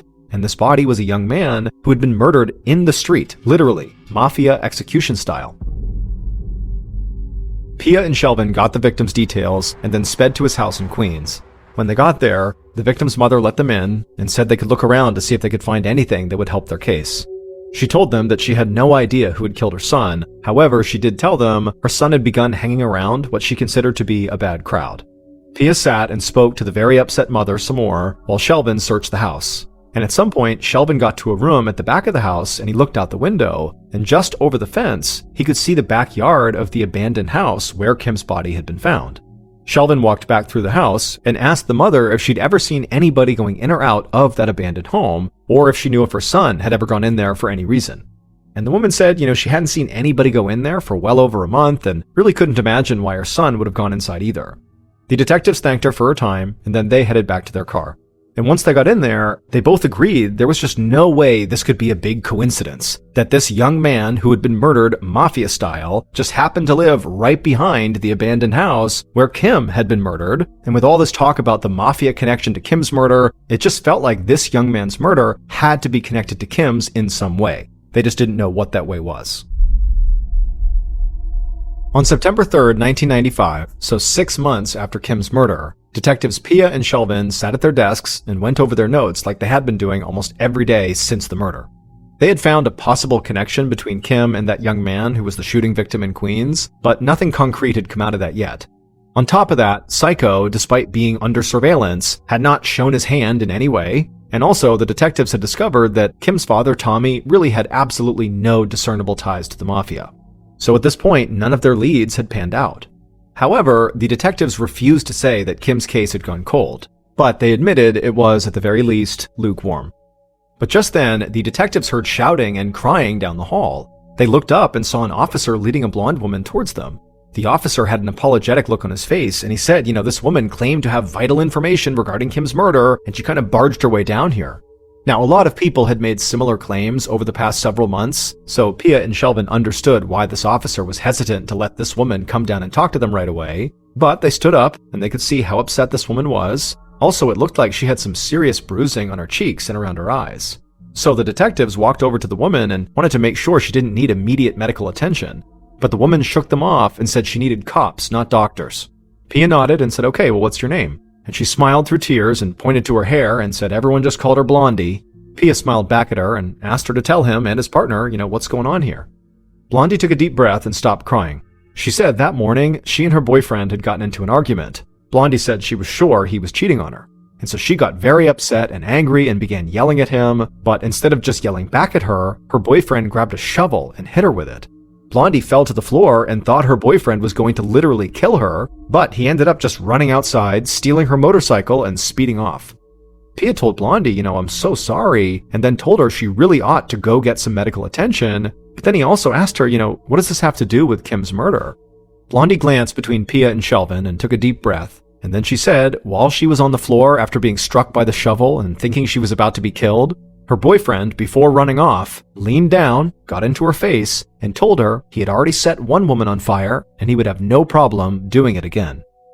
The detectives asked Blondie who her boyfriend was, and when she gave them the name, they knew he had been telling Blondie the truth about previously burning someone because they knew her boyfriend had to be Kim's murderer.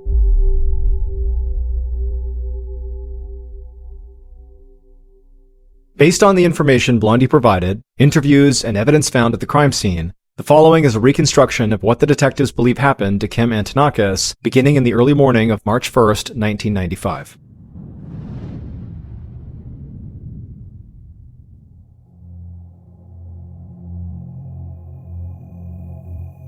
On March 1st, at about 4 a.m., the kidnappers sat crouched behind a parked car a few feet away from Kim's garage. It was getting colder outside, and the kidnappers were tired of waiting. Finally, they saw a white Honda Civic coming down the street, and they knew it had to be Kim's. And so the kidnappers stood up, and after confirming it was hers, they ducked back down. They were wearing all black clothes, gloves, and face masks, so they remained hidden in the darkness. From their crouched position, they watched as Kim's car pulled into the garage, and they waited right outside. Once the overhead light inside of the garage went out, each of the kidnappers crept inside and crouched down on opposite sides of Kim's car. The hip-hop music from inside the car cut out, and then Kim turned off the engine. At this point, the kidnappers were totally still, fixated on the driver's side door. The door opened and Kim stepped out, but immediately she stopped, because when she looked to one side of the garage and then the other, she saw something moving around, she heard something, it scared her, and so she began rushing towards the open garage door. At this point, one of the kidnappers leapt out of the darkness and surprised Kim from behind. They wrapped their arms around her, but Kim screamed and thrashed with her elbows and almost broke free. She scraped her long fingernails down the kidnapper's arm and thrust her keys at the kidnapper's face. And finally, the kidnapper's grip loosened and Kim got away. Kim made a break for it, but at this point, the other kidnapper leapt at her and brought her to the ground. It was at this point one of her earrings fell out and landed on the ground. Kim kept on fighting, but the kidnapper now had her pinned. And then suddenly, Kim's head slammed against the ground, completely stunning her. The kidnapper on top of Kim turned her over onto her stomach and pulled her arms behind her back. At this point, the other one rushed over and unrolled a strip of duct tape and bound Kim's hands behind her back. Then both kidnappers flipped her back over.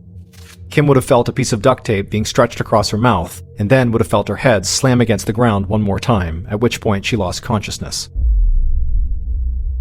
The kidnappers lifted Kim up and threw her in the trunk of her own car, and then sped down the street in her car and drove from Brooklyn to Queens. They made their way to that abandoned house and parked right out front. The street was pitch black and nobody was out that early in the morning. So the kidnappers just pulled Kim out of the trunk and dragged her right into the abandoned house and down the steps into the basement. Once in the basement, Kim began regaining consciousness and she screamed through the tape, but the kidnappers threw her onto a chair, crouched down, taped her feet, and then walked out of the basement, locking the door behind them. Kim would remain in that basement for about 36 hours without food or water, just sitting in that chair all tied up until the cold sent her into the final stages of hypothermia. She drifted in and out of consciousness and started hallucinating, so she could never really tell if she was alone or if people were there with her. Then, in the early morning of March 4th, 3 days after Kim was kidnapped, the basement door flew open again. Kim's kidnappers remained at the top of the stairs, but Kim's killers walked down the steps into the basement, and one of them held a gas can. The killer with the gas can walked right up to Kim, and from the looks of it, Kim seemed dead. But the killer didn't care. The killer leaned down, kissed Kim on the forehead, and said, quote, "Shit happens and life sucks," end quote. But the truth was, Kim was not dead. Hypothermia had simply slowed down multiple functions of her body, so she appeared dead, but certainly was not. Which means Kim was fully alive when the killer doused her with gasoline, took several steps back, lit a match, and flung it at her, setting her on fire. Once the fire started, the killers and the kidnappers turned and fled the scene and watched from outside as the house went up in flames. Then the killer and the kidnappers got in 2 separate cars and drove away. Eventually, the killers made it back to Brooklyn and they split up. One just kind of walked the streets for a while the other went back to their apartment and checked in on their 2-year-old son before they went to bed. It would turn out the man who called himself Psycho, that police really believed must have had something to do with Kim's murder, had nothing to do with it. And as for Kim's father, Tommy, he loved his daughter more than he loved anyone, and he would never have done anything to hurt her, just like he said. The truth was, Kim's horrific murder had taken place simply because somebody wanted a new car. Josh Torres, the man who'd been staying at Kim's apartment with his girlfriend April and their 2-year-old son, really liked Kim's white Honda Civic. And he started thinking that he really wanted a car just like that, or one maybe even nicer. And Josh's good friend, Jay, just happened to be Kim's ex-boyfriend, and he knew firsthand that Kim's dad was rich and could easily hand over enough money for Josh to get whatever car he wanted. And Jay was willing to help Josh pull this off because deep down, Jay knew that Kim did not really love him the way he loved her, and so he knew this relationship was never really going to amount to much. And also, Jay figured he wasn't really ripping Kim off, he was just ripping off her rich dad, who could easily afford giving up some money. And so Josh came up with a plan to kidnap Kim and get ransom money from her dad. And he reached out to 2 friends to pull off the kidnapping job, and one of them lived near an abandoned house that he said would be the perfect place to stash Kim until her dad forked over the ransom money. Jay, who knew Kim's schedule really well, helped the other guys, the kidnappers, work out the details of the plan and pick the perfect time to put it in motion.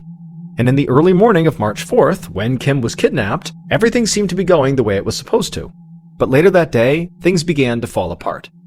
After the kidnapping, Josh called Kim's father, Tommy, and played him a pre-recorded ransom demand, telling Tommy to leave $75,000 at a specific location at a specific time. But Tommy's answering machine did not pick up the recorded message. Instead, it just sounded like static, and Tommy had no idea that message had anything to do with his daughter. And when Tommy showed up at the apartment asking Josh for help, Josh panicked. So he did everything he could to make it look like he was desperately trying to find Kim, while he and Jay secretly figured out a different way to get Tommy the ransom message. But then everything changed again when Kim's mother came to town and visited the psychic and played that recording for Josh and Jay. Because the psychic correctly said Kim was no longer in Brooklyn and that she was in a cold, dark basement.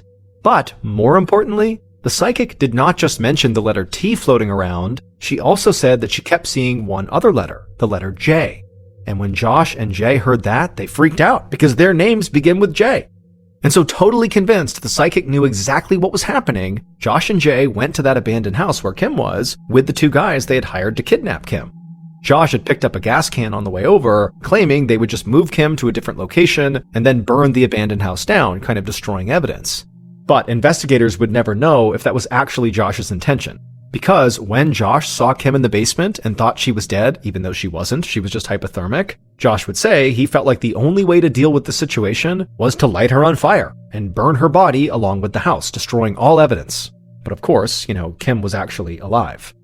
Detectives Pia and Shelvin had actually begun to suspect Josh and Jay when that dead young man turned up in Queens, the guy who was shot out in the street, mafia execution style. That young man, who would turn out to be one of Kim's kidnappers, had connections to both Josh and Jay. But it was ultimately Blondie, the woman who had been attacked by her boyfriend, who broke the case wide open. Because Blondie's boyfriend at the time was Josh. Not long after Kim's murder, he had left April and their kid and started seeing Blondie. Police arrested both Josh and Jay, and Detective Pia very quickly got Jay to tell him absolutely everything that had happened. In fact, Jay cut a deal with the prosecution and would only serve 2 years in prison. As for Josh, he was not found guilty of the execution-style murder in Queens of that young man. However, he was found guilty of kidnapping and murdering Kim and was sentenced to 58 years to life in prison.